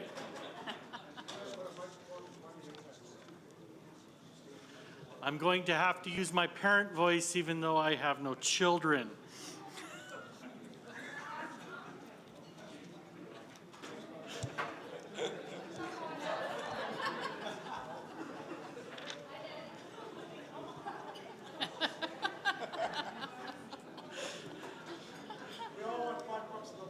Yeah. Go to the casino. All right. Pixie Wells. Bingo. Vince Van Weergen. Here. Marlene Swears. Joyce Sundin. Present. Greg Stanwood. Here. Lisa Smith. Here. Natasha Smith. Mert Servatius. Here. Kelly Sears. Present. Chris Sample. Present. Dan Pope. Dan Pope. Here. Thank you, Dan. Lana Olson. Walter Minot. Tepe Nistao. Betty Ann McDonnell. Present. Richard Lewis. Present. Charlotte Lever. Present. Peter Lang. Present. Jamie Keith. Travis Jobin. Susie Hooper. Patrick Harriet. Present. June Graham. Present. Dean Gladue. Present. Rainey Gervais. Here. Lee Fraser. Here. Paulette Flamond. Present. Deborah Fisher. Present. Alicia Fernando. Present. Kate Elliott. Present. Mark DeBoard. Present. Cheryl Dodman. Tanshe. Sylvia DeRoche. Present. Louis DeJager. Sean Daverin. Jeff Crozier. Nicole Corson. Alana Copeland. Bernadette Chaboyer. Present. Ron Karan. Topher Burke. Joy Bremner. Caitlin Bird. Miranda Berard. Rob Anderson. David Allard. Okay, we do have a quorum present. Mr. Speaker, I joined recently. I'm sorry, is there anyone who I did not call? Yeah, Dana Shaw.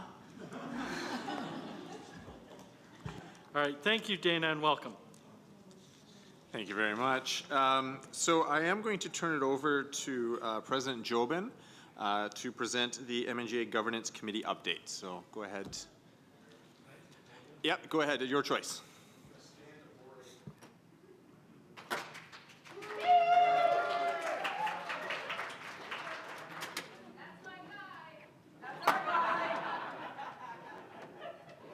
I think his wife would have something. All right. Yeah, thanks everybody. Travis Jobin, Métis Nation Columbia River Society, and also the Region 4 rep on the MNGA Governance Committee. So I'm just going to read our little update on all the things we've been working with and all the things that have been referred to us in the past MNGAs. The past year has been a busy one for the Governance Committee. We now have a full membership with one representative from each region, an MWBC representative and an MYBC representative, plus the board. Members are Caitlin Bird from Region 1, Pixie Wells from Region 2, David Allard, Salmonar Métis Association, Region 3, Travis Jobin, Region 4, Marlene Swears, Region 5, I swear as well. Don McConnell, Region 6. Peggy Olansky, Region 7. She grew up in the same area as my dad, actually, Big Prairie, Alberta. Carmen Carrier, MWBC. Jamie Lee Keith, MyBC. And representing the MNBC board, Patrick Harriott. Late last year, Trish Paulson resigned from the committee, and we thank her for her work. And also not in here as well that work very closely with us are Nicole Ludwig and John Beaker, who help us and guide us and keep us on track. We normally meet virtually once a month. We met in person for the first time in January 2024 and spent 2 days working together and doing some work on our projects. The minutes from our meetings are uploaded to the MNGA website after they're approved. The committee is supported by, it is here, the Chief Governance Officer and the Manager of Governance. Terms of reference are attached to this report. So current projects. Number 1, a new charter community agreement and conflict resolution. We are working on updating the charter community agreement. Some agreements have not been reviewed for over 20 years, and much has changed since then. Key issues we've been looking into include clear direction on roles and responsibilities for MNBC and communities, respect for and recognition of local connections built and the local work done by communities, a need to ensure communities maintain their autonomy in their geographic areas, a clear process to respond to conflicts that may arise between MNBC and communities and among different communities, acknowledging that communities also have responsibilities to each other. Number 2, conflict of interest. At the December 2023 MNGA, the Assembly directed the MNGA Governance Committee to review conflict of interest across all of the MNBC legislation and to develop a process regarding suspending a member under the MNGA Act. We have started investigating this and anticipate being able to provide information in June on this matter. Number 3, updating the MNGA Act. 2 years ago, we shifted from yearly MNGAs to holding them 3 times per year. We hope to be able to use the increased number of MNGAs to make good use of the MNGA's time and increase the ability for communities to review MNGA decisions before they're sent to AGM. We are also investigating the use of abstain votes when a vote requires more than a majority yes votes for approval, and abstention functions as a no vote by decreasing the number of votes for approval. Number 4, community funding. In March 2023, the MNGA directed that the MNGA Governance Committee should be included in the process to determine the details of resourcing for communities. We were consulted by the Manager of External Finance in May and August 2023 regarding the distribution of funding for communities and approved the funding model in both consultations. It should be noted that the committee only provides approval for the funding model, and the MNBC board approves the final amounts distributed to the communities. End of update. Thank you.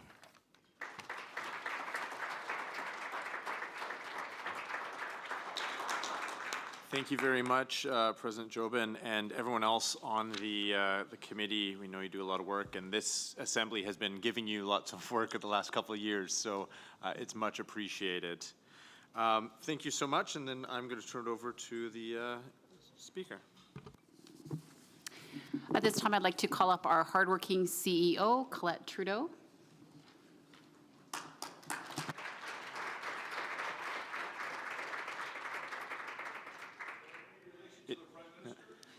It's a long walk there, so. Just to, while they're going up there, why are we saying that? We went to the Conservative convention because we got to try to work with all parties, and of course Colette was with us, and you got to see what the Conservatives were all kept seeing her name and said, "Aren't you at the wrong party?" My lanyard was also red, which made it a little bit more funny. So Tansi and Totemak, hello, my family. So nice to see everyone, and it was such a pleasure to come and visit all of you at the RGCs last night. For those who may not know me, my name is Colette Trudeau, and I am so honored to serve as the Chief Executive Officer of Métis Nation British Columbia, and I'm also a proud citizen of our nation. Before I start my remarks, I want to acknowledge the release of the Métis Food Insecurity and Food as Medicine report. Food insecurity disproportionately affects marginalized groups, including Indigenous people, women, children, elders, and low-income individuals. Métis people have long faced food insecurity due to the historical factors such as settler colonialism and continue to see the long-standing effects. Due to the COVID-19 pandemic and associated measures, this insecurity has worsened. Yet, Métis communities continue to show resilience through innovative strategies for food access.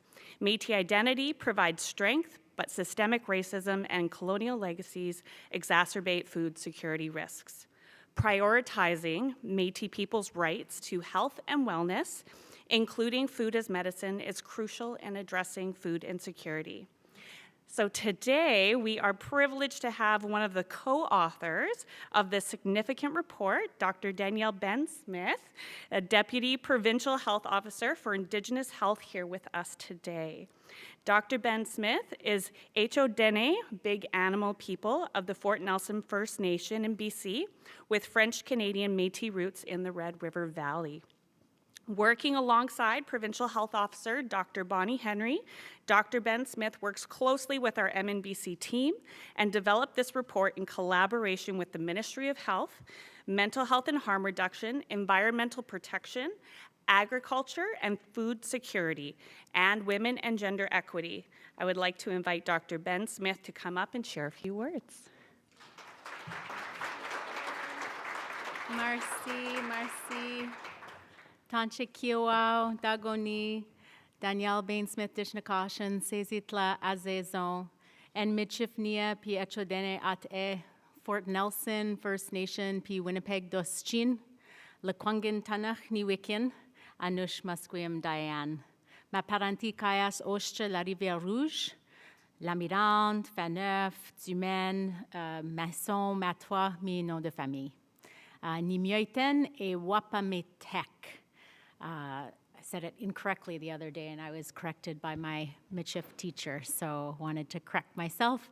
Hello, good afternoon. It's such a pleasure and honor to be with all of you this afternoon. And yes, I just shared my names, told you a little bit about who I am and where I come from. And I came up this morning, or I think it's morning, this afternoon, I'm carrying my Two-Spirit flag that was gifted to me, and I was so pleased to see the flag up behind me. I'm a cisgendered straight lady who uses she and her pronouns, but that creates a lot of unearned privilege that I walk through the world with as a result of that, and I don't always remember the challenges that face our Two-Spirit and LGBTQIA+ relatives. And that was actually something that came out in this report that I wanted to speak to. And thank you so much, Colette, for your introduction. I was like, oh, I think we have the same speaking notes, which is great. So Colette's already introduced to you the report, and it was really important both for Dr. Henry and I to come, and we don't want to take much of your time because I know you have a jam-packed, very full agenda with really important business. But we did really want to come because we're so honored and privileged to have this partnership with Métis Nation BC, to be able to continue to collaborate and put out these really important population health reports. I was standing here and I was like, I forgot to say something else in my introduction, which is that I also am a mama to 2 daughters who are citizens of the nation through me, but because my dad's status, I'm not fully a member of a citizen of the nation, but I am part of the nation for sure. So some of the things that we saw in this report, and I hope that you'll have a chance to have a look at it, was really, as Colette mentioned, the ways in which it really illuminated for us that we went into this pandemic not on equal footing as Métis people, that we were going into the pandemic already, carrying that disproportionate burden of settler colonial harms. And as we went through the pandemic, that really caused these disproportionate impacts of the different responses that were necessary, and we knew that they would cause these other consequences, and yet we had to try and strike that balance between keeping the COVID virus in check, but also not creating too many harms. So I wanted to share with you just a few statistics and to let you know the sources of data that are reflected in this report. So the data comes from the SPEAK survey that was administered. So it's the first 2 rounds. That was a provincial-wide survey that went out to understand from British Columbians how they were being impacted by not just COVID, but the responses and all of the other guidelines that were in place. And so the respondents in the first round, the spring of 2020, there were just over 6,000 self-identified Métis people who responded to the survey. And for the second round, there was about 3,000 Métis people. And what they told us, what we heard, is that in 2020, 22.6% of Métis people that responded were worried that due to the pandemic, food would run out before they had money to buy more. And in 2021, that percentage increased to 23.3%. When you compare this with the rest of the population, in the BC population in 2020, that number was 15.6% who were worried that they would run out of food before they could buy more. But actually for other British Columbians, that number dropped in 2021. So in 2021, it was only 12.3% of people who responded, whereas for Métis people, the number increased. And it was really important for me to bring my flag up with me this morning, or I really think it's morning time. It's bizarre, this afternoon, because this is, I think, actually the first time that, certainly the first time that our partnership has been able to report out on data specific to Two-Spirit, non-binary, and outside of the gender tick boxes for Métis people. And so, yes, it's a huge milestone, a huge milestone. The numbers were small, and so it means there's wide confidence intervals, which from like a statistics point, makes it, the data more, I guess, less certain, and yet what is certain is that our Two-Spirit, non-binary, LGBTQIA+ relatives have been really invisible for far too long, and so it was important for us to include their experience in this report. And so, again, going back to this idea of people that were worried that due to the pandemic, food would run out. For Two-Spirit people in 2021, it was 33.2%. Those who identified as non-binary, it was 46.1%. And those who were outside of the gender tick boxes that were included in the survey, it was 74.4%. So really, really shining a light on the challenges when you're facing those intersections of settler colonial harms, transphobia, homophobia. So we have a lot of work to do. The report doesn't just bring forward these quantitative numbers, but also includes really important narrative evidence and data from Métis people.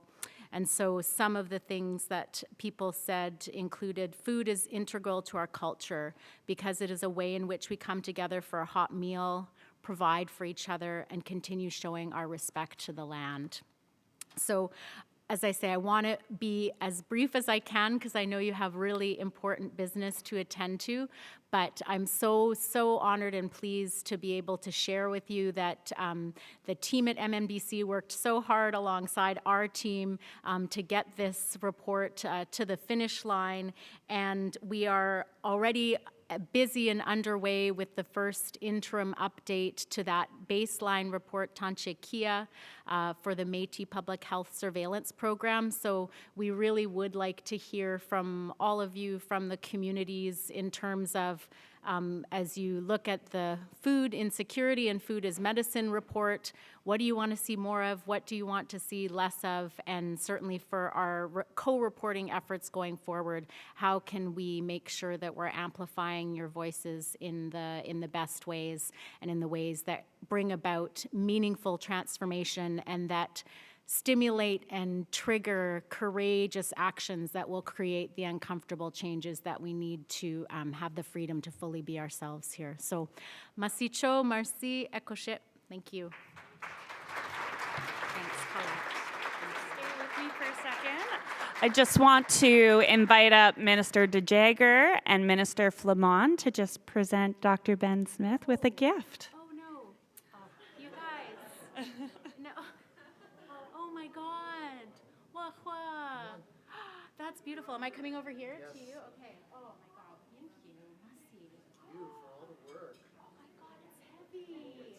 Whoa, whoa. Whoa. Picture guy there. Okay, picture guy. And here's another one. Oh my gosh. Hug that. That's so nice to see you. Okay, thank you. Okay. Here we go. Do like this. Step forward, yes.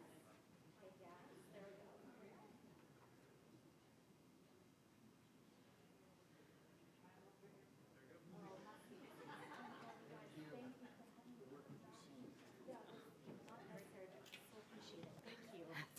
Oh my God, thank you. Thank you. All right, so thank you so much, Dr. Ben Smith, for your support. And we look forward to continuing working on our partnership as we advocate for better health outcomes for Métis citizens across the province. Also, just again, a big shout out to all of the ministries that participated in this work to ensure that a variety of voices were represented in this report. Perfect.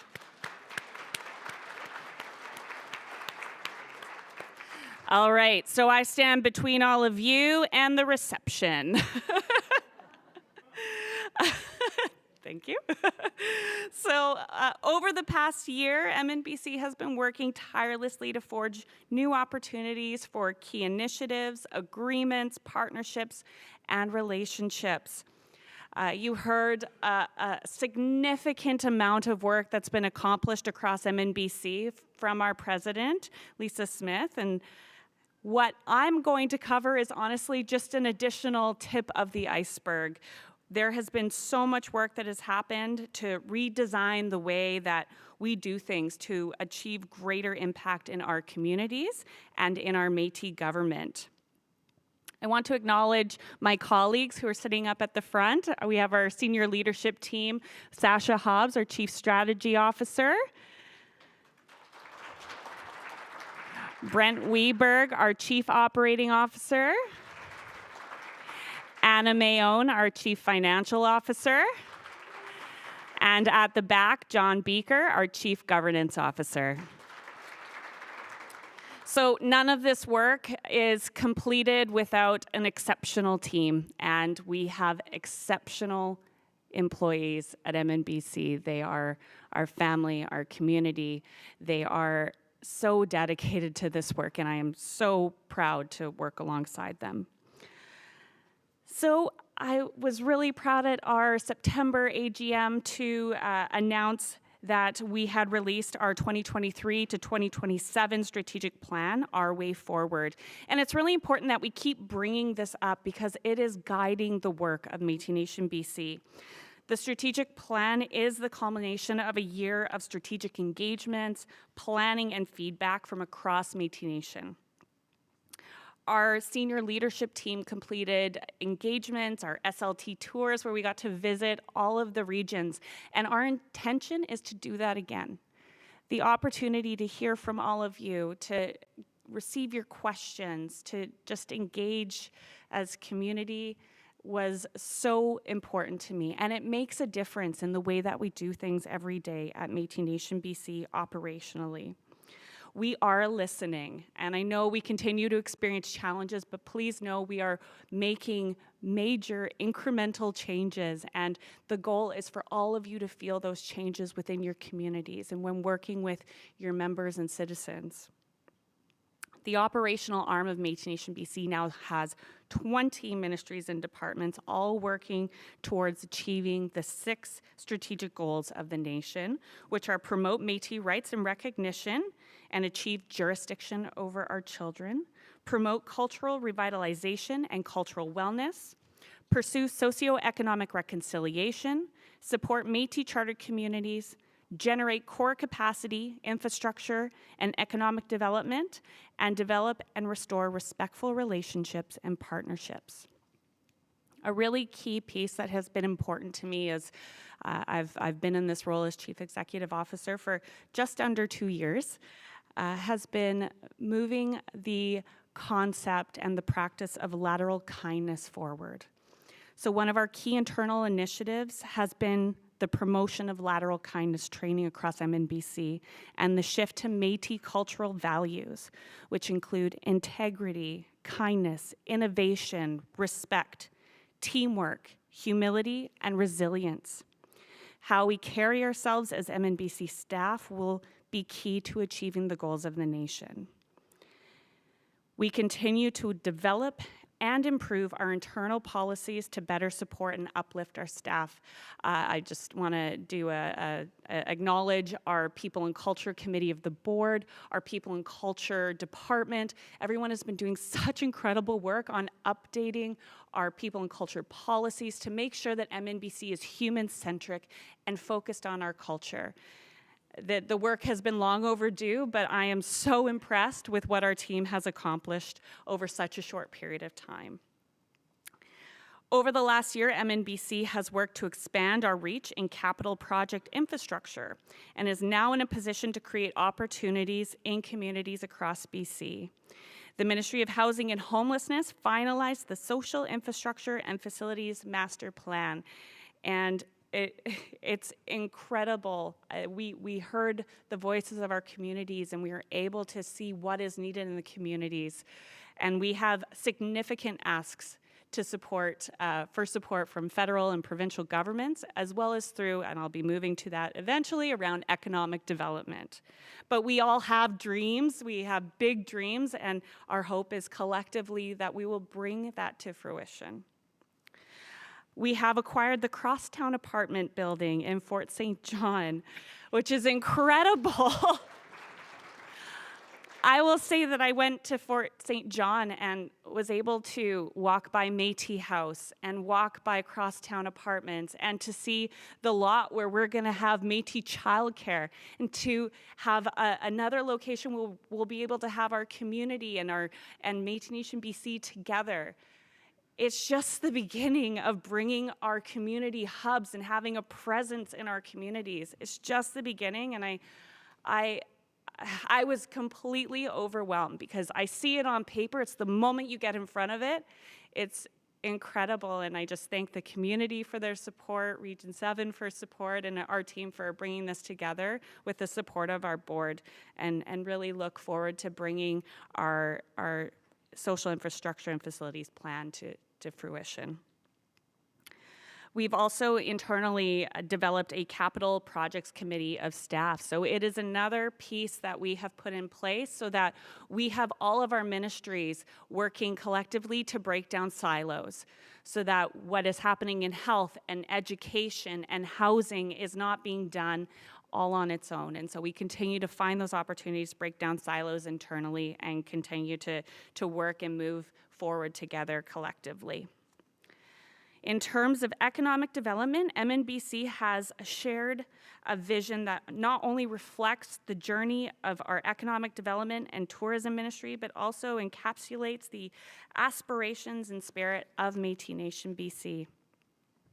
There are significant opportunities to advance the welfare and opportunities for our people through ECDEV. And I will say that this is an area that has needed time, care, and attention, and I am so proud of the folks we have onboarded. I'm really proud of the work our minister has done in this area, and I know it is an area that our entire board is very dedicated to do. We want to be sustainable regardless of the government of the day, provincially or federally, and that is work that we need to be doing.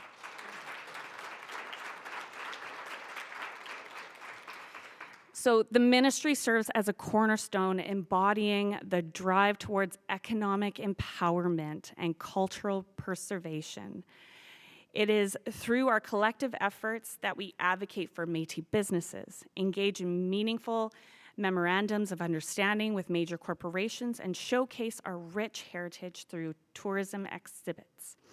These endeavors are not just initiatives, they are the building blocks of a sustainable economic framework that supports the long-term resilience of the Métis Nation. Throughout the year, we have grown the ministry and revitalized the Métis Business Directory as a testament to our commitment to support and promote Métis citizen businesses, paving the way for economic prosperity and self-reliance across our nation. This growth is not merely in numbers. It represents our increased capacity to forge strategic partnerships, develop tourism, enhance procurement opportunities, and develop grants and capacity development programs. Hello? We believe that we are not just building an economy, we are nurturing a legacy of strength, resilience, and unwavering commitment to the well-being and prosperity of our people. We are doing all that we can to build opportunities and security for our children. And when I think about this, I think about Elder Philip Gladue. I cannot get out of a room without him talking about the little ones, and that is what it is about. We have seen so many babies here already this week, which I adore, and I'm looking forward to my little girl showing up tomorrow, because this is about them. We're always putting our Métis children at the center of the work that we do. This is not about my legacy, our legacy. This is about our future, our children, and knowing that they have a healthy, strong nation to belong to. Together, we'll continue to make strides towards a future marked by economic prosperity, cultural richness, and a sustainable legacy for generations to come. In November 2023, MNBC announced the acquisition of the contract to operate Point Ellis House. It's exciting. It is very exciting. I want to acknowledge Métis Nation Greater Victoria for being such an incredible partner on that project. It wouldn't have been successful without the collaboration between MNBC and MNGV, our staff, the amount of engagement, and we are working really hard to bring all those pieces together to ensure that Point Ellis House is a successful demonstration of partnership between MNBC and a chartered community. This property, with its historical significance to the early history of Victoria and British Columbia, has a deep connection to the Métis of the province. Operating Point Ellis House will allow Métis to establish a tangible link to our past, providing a space for reflection, education, the sharing of unique cultural identity, and reconciliation. It is our hope that visitors will engage with the history and our heritage to spark meaningful conversations on the impact of colonization that lead to greater awareness, respect, and unity. Over the last year, the Ministry of Culture, Heritage and Language has worked hard to launch the Made in BC Métis Culture and Language Institute, the Amelia Douglas Institute for Métis Culture and Language. Patrick, are you going to woot?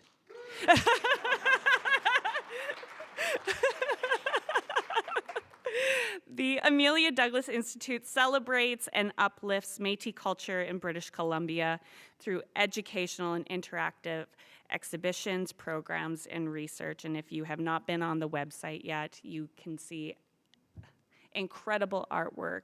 You can hear our language. You can learn our language. It's incredible. And the work that's being done to support our Métis artists is incredible as well. The Institute connects Métis people throughout the province with their culture, heritage, and language through virtual and in-person resources and initiatives, and educates the public about the contributions of Métis people and Métis culture. And I really do believe that we are at a crossroads where this is of critical importance. The education of who we are, what we are doing in this province is so important. This ADI is not only for us, it is for everybody to learn about who we are, and it's so exciting. So we are very excited to officially open the Institute to the public in the spring, serving as the official center for Métis culture and language in the province.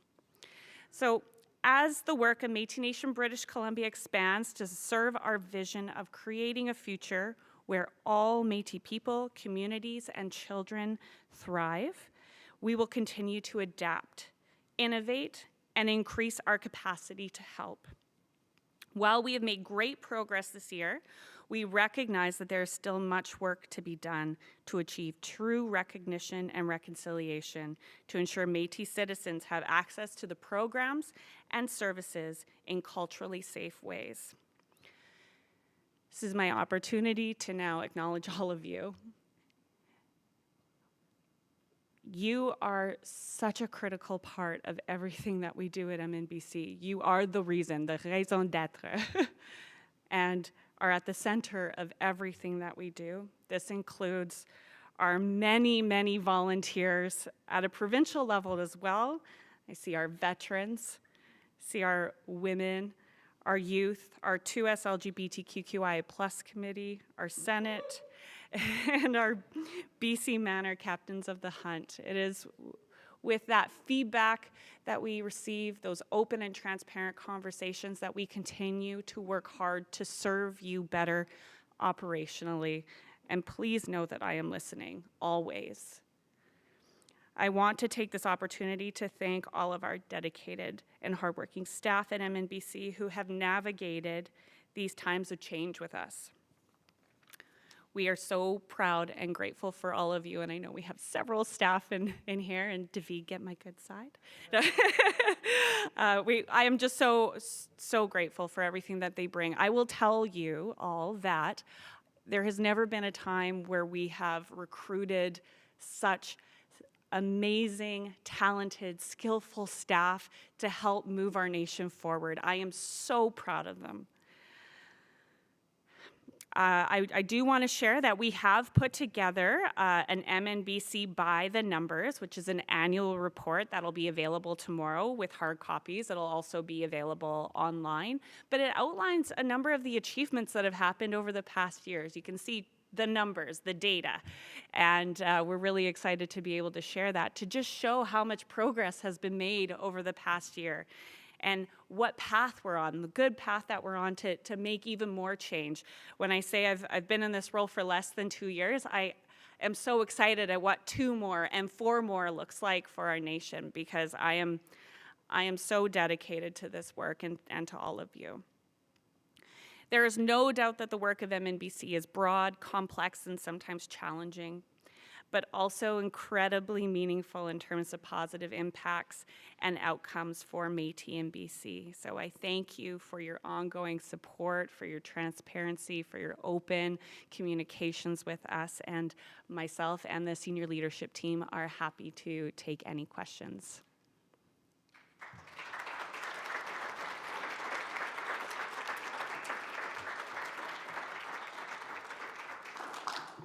Thank you, CEO Trudeau. I'd like to invite any questions or comments at this time.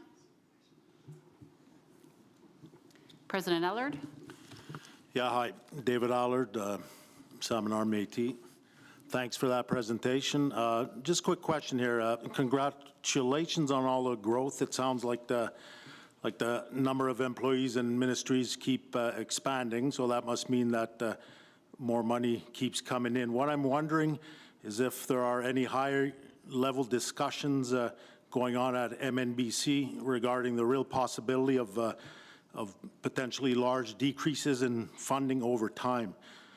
Some examples of these discussions would be, is there a plan in case a high number of employees need to be laid off, as well as paying rent on unoccupied space, things of that nature. I'm just curious to get the pulse at MNBC if these conversations are happening. Growth and multiple years of large amount of monies coming in are fantastic, but we definitely don't want to consider that never ending there. So thank you. Yes, thank you so much. And sustainability of MNBC, I know at the board level, but also operationally, is a key conversation that our senior leadership team talks about constantly. We have grown, we have changed over the past several years, and we need our policies, our structures to catch up with that. And so we're doing a significant amount of work to start looking at our finance department as more of a treasury, where we are able to look at the whole of MNBC program dollars and funds and ensure that we are taking care of our staff, that we are not overextending ourselves based on the large amounts of funding or lack thereof that may come in. And so we have been looking again at building our ECDEV. We are looking at, our internal processes for how we provide funding. We are working with the province on a new fiscal framework and looking at what other opportunities exist to ensure, again, the sustainability of MNBC regardless of the government of the day. So we have a number of processes in place, our job design, looking at how we are structured as a whole. All of these are ongoing conversations. And so we know what committed funding we have over the next several years based on our multi-year agreements, and Anna can attest that I check in regularly to see how much we have committed and where we are going. But I will promise you that it is something that we are thinking about, and that we are going to make sure that every decision that we make ensures that we are sustainable and that we are not put in a position to have to lay off any staff, because we value them. And so please know that we are planning, we are very mindful, but also we are putting so many things in place to ensure that we are not contracting, that we are growing, and that's the ultimate goal. And so hopefully that answers your question. Thank you. I recognize, sorry, I can't make out who's over there, but to my right. And then we'll go. Marlene Swears from the Caribou Métis Association. To go on to what Dave was saying and that stuff like that, and you're getting large contracts and stuff like that. And with that, you get administration costs. When a local applies for funding from those same areas, when would you be able to get the administration to go into the communities also? Because we also have to survive. And so I'm just wondering when some of that administration, some of those big policies can come down to the communities. Thank you, President Swears. So we are doing that work operationally. We bring forward our operating budget for consideration of the board, and there have been commitments to look at a consistent percentage of our administrative dollars, because the challenge that we come up against is that many of our programs don't provide us with the ability to provide funding directly to communities. That's just a reality. Also, with the large amounts of funding that we see, a lot of those are capital projects. So housing related, childcare development, they are not programs based. And so I know that this board is incredibly committed. You hear that in our strategic goals around capacity for communities. I will tell you, every time we go into a room with government, we are advocating for capacity for community. When we're talking about sustainability of MNBC and our operations, we can allocate funding from our administration dollars, but that may flex and that could mean a change in the amount of funding that's coming to community. And so really collectively, we need to be thinking about economic development. We need to be continuing to push governments to ensure that funding is coming in and that we're getting funding directly into communities. So we have a number of irons in the fire. It is absolutely something that our board has considered, and I know there's a number of conversations that are continuing to happen because it is a priority to get dollars into communities, but sustainable dollars, and it cannot be just administrative dollars because you all deserve way more than that. You deserve way more than that. And so I hope that answers your question, but I will say that is a conversation that's happening, and as we have our UPIP dollars and other pieces that come through the door, we always get as much as we possibly can out to communities. Jamie, go ahead. Thank you, Jamie Keith. South Okanagan Similkameen Métis Association. I've been asked to ask a question. Where are we at with children in care in BC? And if we do gain control of our children in care, what happens to Métis children in care places that already exist, like LMO? Mm-hmm. So thank you, and I know my expert on this is at the back of the room, Colleen, but I will say provincially we are advocating quite significantly around jurisdiction. We are looking to get a coordination agreement with the Ministry of Children and Family Development. And so we are continuing to do a significant amount of work. I know our team has been doing the government mechanism to ensure that we are creating our Métis laws around taking care of our children. We never want to move faster than we can take care of our kids, because the last thing we want to do is take over jurisdiction and have something horrible happen. We want to be ready, and I know our team's doing incredible work in that area. In terms of our service providers, they are our partners, and they are all part of this. LMO and our other children and family service providers are doing incredible work, and our Ministry of Children and Families are working alongside them. We provide them with support through our agreements to continue to support their operations as well. And so that partnership will exist, and we continue to support them because they are doing incredible work in our communities to support our families. And so coordination agreements, continuing to advocate. We want our children, but we also are not going to accept anything that is not enough funding to ensure that we are doing everything that we can to keep our children and our families well. Pixie, go ahead. Fraser Valley Métis Association, Pixie Wells. I guess my question is based around the last data from the last speaker.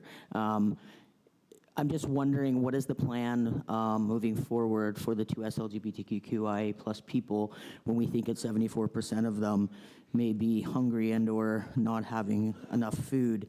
Is there a specific program or an idea for MMBC to move forward with a specific program based around 2S LGBTQIA+ people?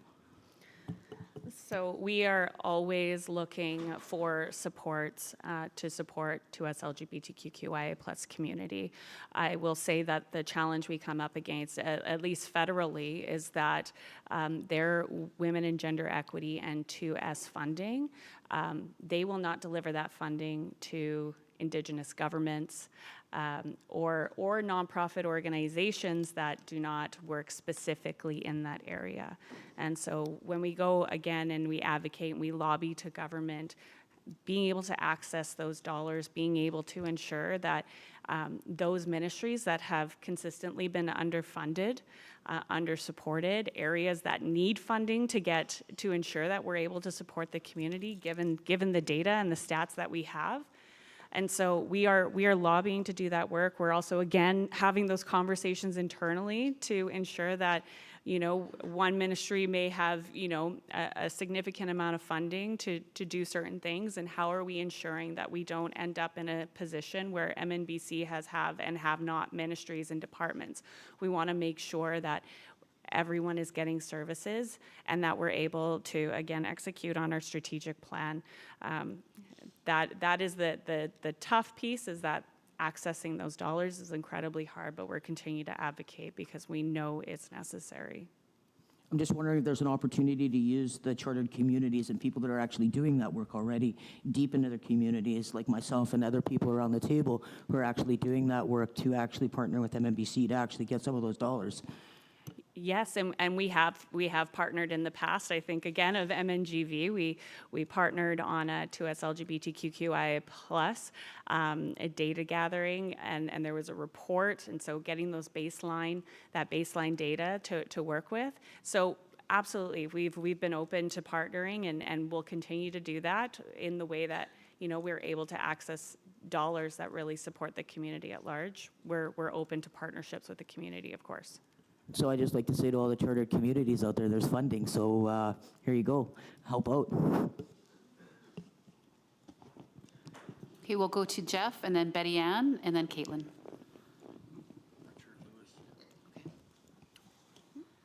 Jeff Grozier, Rocky Mountain Métis Association. Thank you, Colette, for everything that you guys are doing. My question is centering around education money. It seems like through the steps that there's not a lot of money anymore. And a lot of our citizens are wanting to take education, access it, and they're being denied. Can you comment on that? Is the money drying up? Is it just more people accessing a limited pool, or just where are we at? Thank you. Thank you so much. And what I will say is that's just it. I mean, our allocation for supporting Métis learners is fixed, and I will say the need has increased as we have continued to grow our number of citizens. Our Métis people want to get educated, and that's incredible, and they are coming to us to seek out those supports, but the need is more than what we have.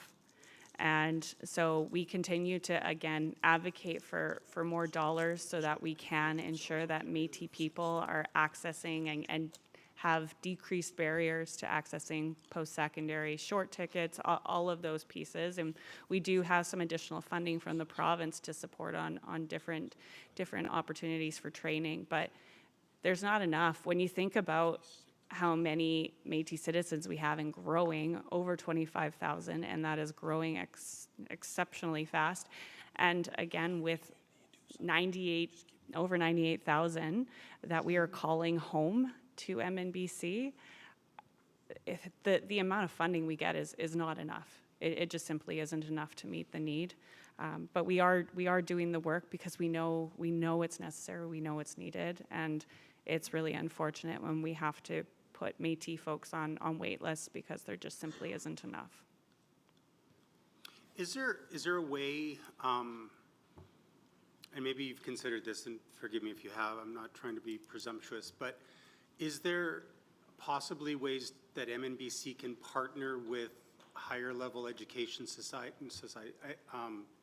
institutions to say that we will grant Métis citizens half tuition or do something in that realm, so that we're not drawing off of the pool per se, but we're actually partnering with Métis-friendly institutions? Has that been considered? Or? So I would say our team is currently building the partnerships with post-secondary institutions across the province, and I wouldn't say anything has been left off the table, but we really are at the point where we're building relationships and how we engage and how the universities and colleges engage with MNBC. That is really the first step, is really finding out how we work together, how do we support our Métis student learners in those post-secondary institutions, and then we can take that next step. But it's really first creating that partnership, educating institutes on who we are, and building out what that relationship looks like. So I would say our team is working on a number of avenues, but I would say that's probably a little bit down the road. So on behalf of Rocky Mountain Métis Association, I just wanted to say thank you to you and your team for doing all the things in the background that we don't see, and just kudos to you and to MNBC, because we know that you guys are working on our behalf when we don't see it, and sometimes you don't get the gratitude that you deserve. Thank you.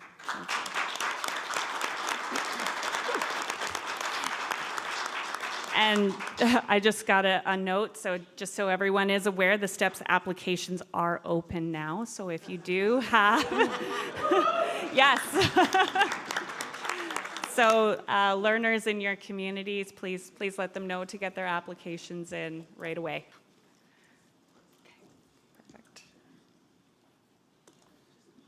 Sorry, I'll step in here. I've got the next one on our list. We've got Leader McDonnell. Then I've got President Byrd, President Lewis, President Stanwood, and I'm not sure who is it. Marlene again. Thank you. Yeah. Okay, go ahead, Leader McDonnell. I have actually two questions. I believe with Bill C-91, many of, at least I'll speak for my area only, many of the bands were given $1 million or more to work with the Indigenous child and family programming and to work with prevention. Did MNBC receive any of that funding to work with LMO and the other Métis child and families? And my second question after that, I'll tell you the both now and then I'll hang up. So we did receive some funding federally to engage on the GEMS project. So that again is developing our Métis laws around childcare. And so that is work that our Ministry of Children and Families has done. And I'm not sure, Colleen, if you can share anything further. I didn't have those meetings. Yeah.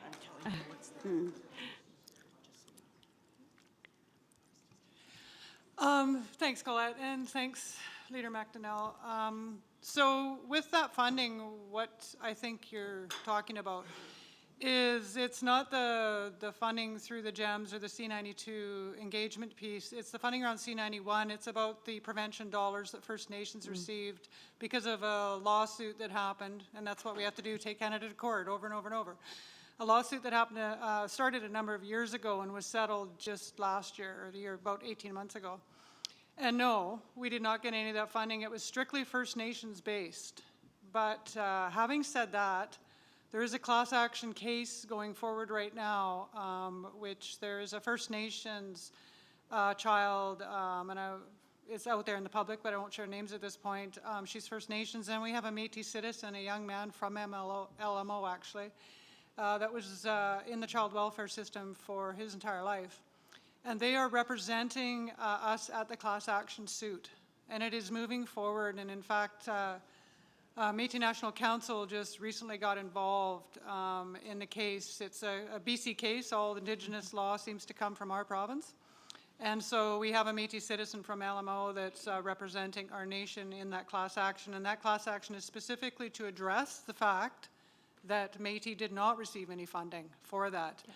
And this funding that we're speaking about is funding for Métis children, youth, and families that were affected by the disconnection from their culture and their community because of the child welfare system and the compensation that they need to receive because of that.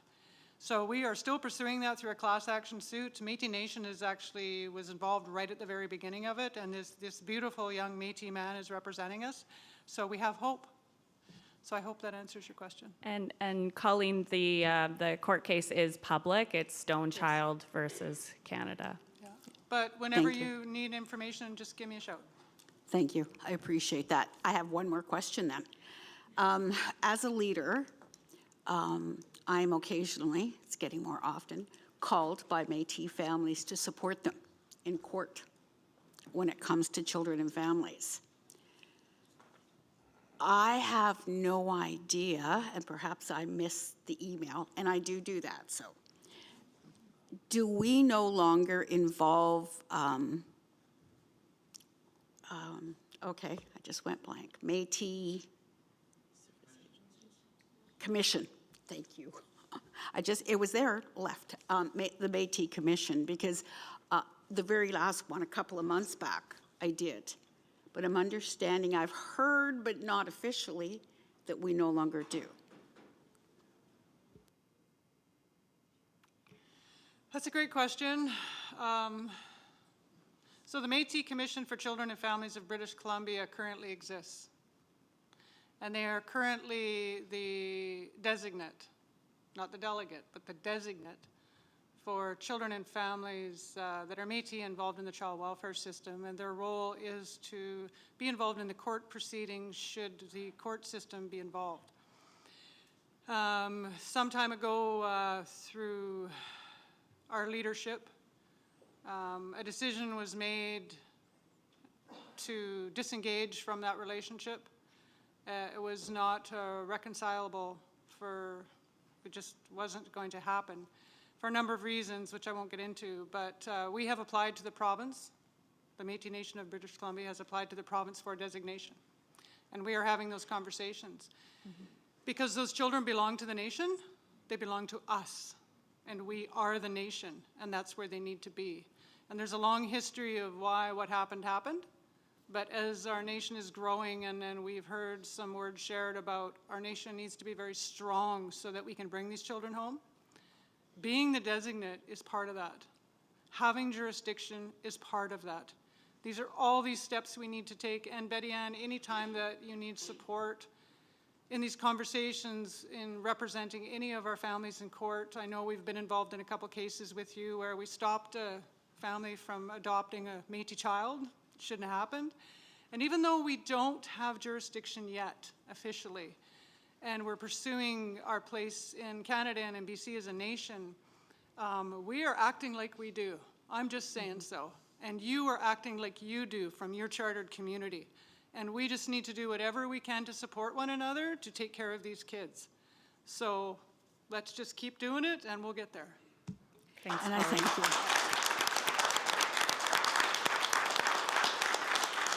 And I do say, Marcy, because that child you speak of, you stopped it 2 weeks before it was going to happen. I know. And we stopped it. Well, we all did, yes. Yes. But I'm grateful for that family. Thank you, and thank you, Colleen.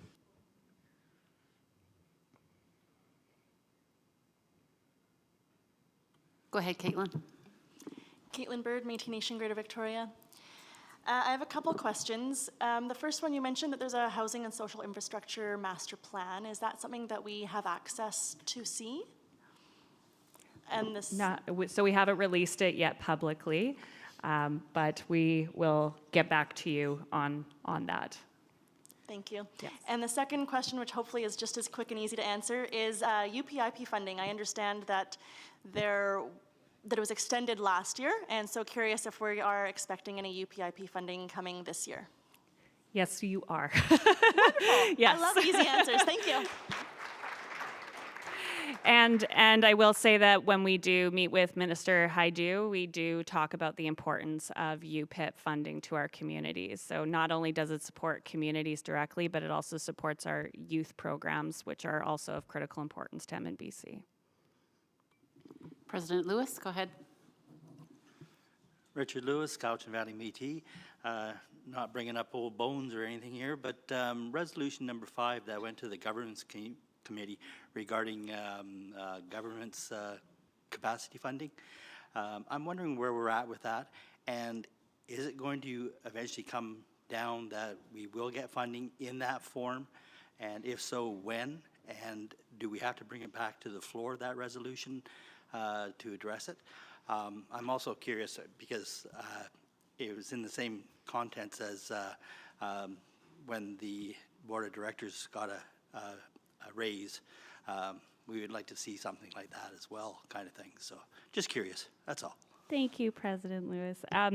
To be honest, that sounds like a board question. So I would ask, because I know some of this work was deferred over to one of our committees to look at, and so I may look to our board or have them come back to you. But I do see our treasurer. So I know that, Patrick Harriet, Region 1 Director and Treasurer. So I know, President Lewis, that we spoke about this in our RGC, and I did notice as we were looking at sort of the current fiscal year in review in preparation for this assembly, that we had made sure that there was $1.2 million that has gone out to communities for capacity dollars. And during one of our MNGAs, we had talked about a starting target of $2 million to go to communities to help with that capacity. So we are on track for that in this fiscal year. We haven't, as CEO Trudeau mentioned earlier in her remarks, we are looking at tying a percentage as things rise and fall in different governments that we get funding from, increase and decrease funding, but we don't want to make promises that we can't keep. We are absolutely looking to continue to increase the amount of capacity dollars that we put out to communities, both for, well, for capacity, but also for programming. And we are currently partway through our dialogue with the BC government in creating that new fiscal relationship, and absolutely communities having core capacity dollars that can be relied upon as opposed to being, you know, the whim of the ups and downs. Multi-year agreement, we are exploring that right now. So we are working on that. And that's where we're at currently. Thank you, Minister Harriet. And just a quick, so we've actually been able to send out $1.4 million directly to communities. And President Smith went through the different programs that we've been able to administer funding through. And then there's, again, the additional $350,000 that will be coming to communities quite shortly. And like I said earlier, we know communities need more, and we are advocating strongly, and community is at the center of our new fiscal relationship conversations and what that looks like. So we are looking for avenues that, again, are sustainable for chartered communities that go beyond the ebb and flow of administrative dollars. So would I be bringing back that resolution then to bring it to the floor so that we can actually have a timeline? And also, the funding that's provided, basically, we give that to our people for our programs and whatnot. I'm talking about our governance, indirectly kind of things. So. Yes, and I would say as MNBC continues to move forward on our self-government negotiations, governance capacity will be something that we'll be negotiating as well. And again, that will go directly, that will support communities as well. So there's, again, a lot of irons in the fire, and definitely suggest, you know, having some additional conversations here about what potential next steps are. But we are looking and ensuring that we are getting as much as we possibly can out to chartered communities to support on capacity and governance programs, culture, because our culture is, you know, our communities are where our culture lives and is revitalized. President Stanwood. Greg Stanwood, North Fraser Métis.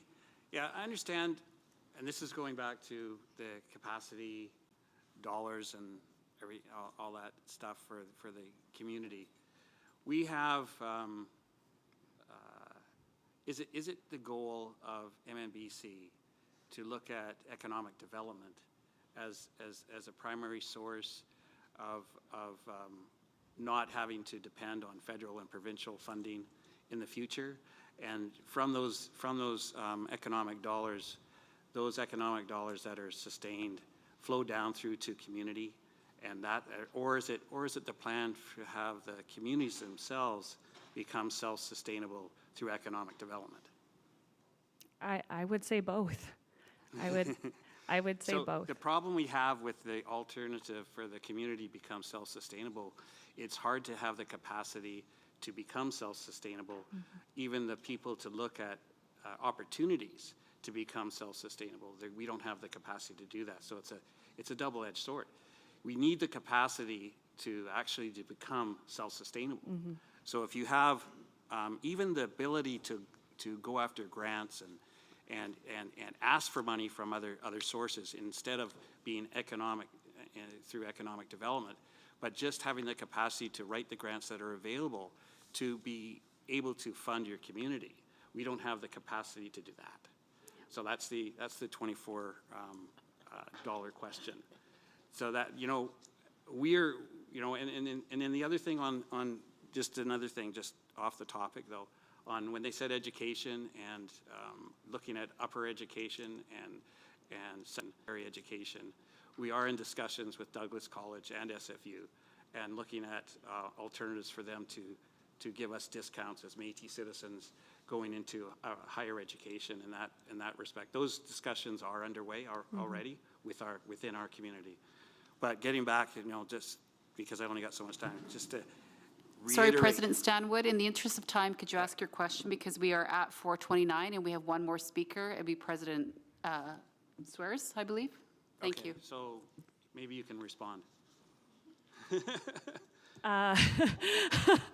So I agree. Capacity is necessary to be able to access grants. I mean, you need capacity in order to write applications and get additional dollars into the community. I would say what we're trying to do in ECDEV, and hopefully I'm answering your question, what we're trying to do in ECDEV is create a structure where we're able to work with communities to support you on ECDEV ventures. We're not there yet, but we are moving in that direction.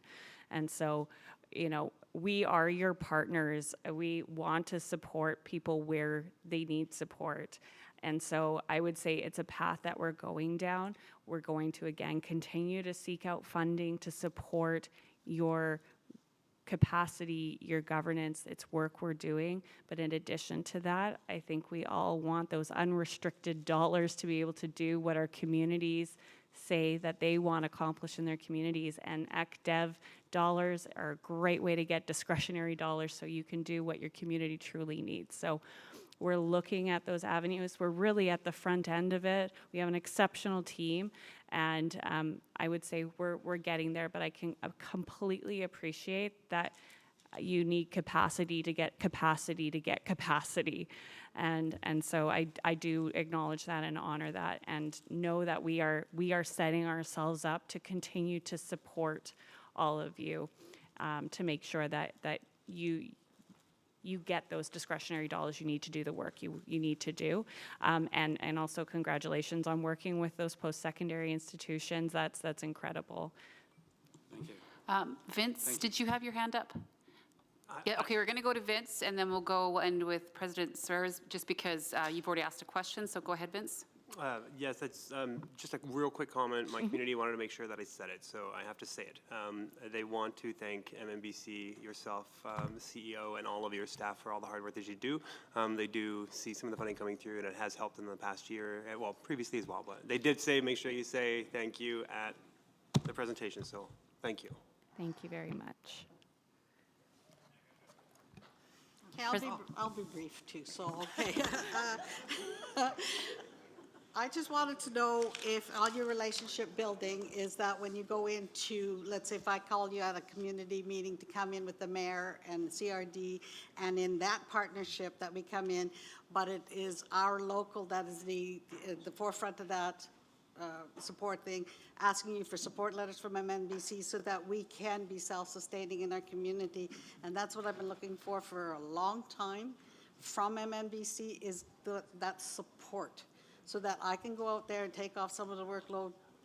And that's what I'm looking for, and that's what I want to have a guarantee from you guys. If I need a support letter and I'm going after something, I don't need MNBC to go take that program away from me and saying they represent the Métis people in British Columbia, because I'm trying to be an autonomous and self-sustaining community for the Métis Nation. Yes, no, so connect with me, and we'll get that going, Marlene. And truly, I do want to just note that we are working on our community protocols. I know we've received feedback, and we are continuing to make sure that we are connecting with communities. We are not just showing up. We are not, appearing to be taking over anything. We want to make sure we're being good partners, and I know we stub our toes, and it doesn't always work the way that we would like it to, but please know we are working on a protocol for our staff so that you are not blindsided by our staff coming into your community. So it will take time to get that into place, but I know Community Services is working incredibly hard to ensure that happens, and I am fully committed to ensuring that we are following appropriate protocols and when we're coming into your communities, and that you are aware of it in advance. Well, thank you very much, CEO Trudeau, and everyone at MNBC. Thank you for providing that. We are at 4:30. We are going to reconvene tomorrow morning at 9. Before we do that, just a couple brief announcements. For those, reminder for the reception this evening, tonight's drink tickets can be found in the envelope in the voting delegate swag bag, and everyone else can pick theirs up in the checkout desk on the way out. And finally, just as some homework, I guess, motion 3 tomorrow, one of your responsibilities will be to decide a chief electoral officer. The 2 proposals are set out. It's quite lengthy, pages 49 through 110. So just so that you're to make an informed decision, and so that we can proceed in an efficient manner tomorrow, I might suggest if you haven't had a chance to look through that, you may want to. And I'll turn it over to our clerk before we adjourn for the day. Sorry, one last note on the motion to appoint the Chief Electoral Officer. I will be giving a presentation to the MNGA on that topic that I trust will help guide your decision-making on that process.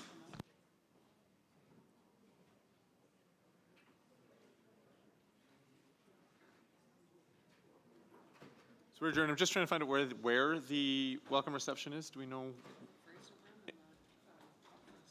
It's in the Fraser Room in the Conference Center, and that's 7:30 to 9:30. All right. Thank you. All right. We'll see you tomorrow morning.